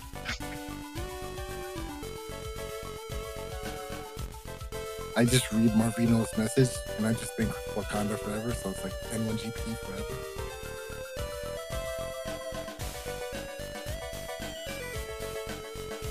Okay, so first of all, the Z Christmas message was base / forte game for a life for $30. I'm not sure if this was during Soul's match, so that would have been quite fitting. And yes, Rock Hunter x Hunter says top tier. Thank you for the top tier and $9. Yes, unfortunately the donation part is completely arbitrary right now. We did talk about merchandising and t-shirts, things like that before, but unfortunately that's still in the works. There's something we have to wait on before we can continue with that, if possible. But yes, thank you so much for joining us, everyone. And remember that today is your last day to sign up for next week of Standard. So Standard 2 is going to be starting tomorrow on Monday. I will be posting the link in tournament again as a reminder. So remember that if you want to join for next week, again, that's tomorrow. You need to sign up today. And if you have any questions or need an extension on your sign up, please add me in the tournament channel. That's Salad. And once again, thank you all for being here, especially our wonderful casters. SoulXCross and Signs. Thanks for having us. It's always a pleasure. I always enjoy casting. Alright. Yeah, I think it's been a while since I've done a full stream, but managed to get through it, and yeah, those were some hype matches today. So it was fun as always. Yeah, I think it has been a bit. We've missed you. Okay, let's go into the credits. Yes, also, I want to give a shout out to Honor Knight for parsing through quite a lot of submissions again, I believe, this week. To pick the best and most exciting matches, as you've all witnessed today. And our double VOD editor has actually become Tango himself. Weenie actually coded in an automated double VOD feature. So if you did not know about it yet, yes, you can get both sides of your match with anyone on the server and export it out as a double VOD for yourself. And yes, thank you so much to our scorekeepers as well, Marvino, the legend himself, Nerap, Science, and Honor Knight. And yes, thank you for watching and playing. I don't think I did any of the scores this week. Oh, Shambles. okay, cut the tape. But Well, actually, Tango has had the double mod feature for a few months now, but yes, it is very, very cool. So yes, have fun with it and enjoy. And with that, we are done with the stream for today. Any last words from our casters? That sounds so morbid, but nope. Thanks for having me. Oh. Oh yeah, I Any guess that last is word? morbid.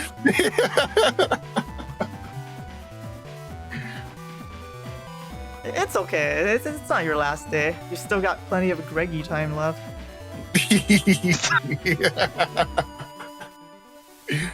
Oh. Yeah, I think I'm gonna sign up for this week. I skipped this last one, but I got some stuff I want to try. I'm thinking too. about it as well. Okay, and with that, bye.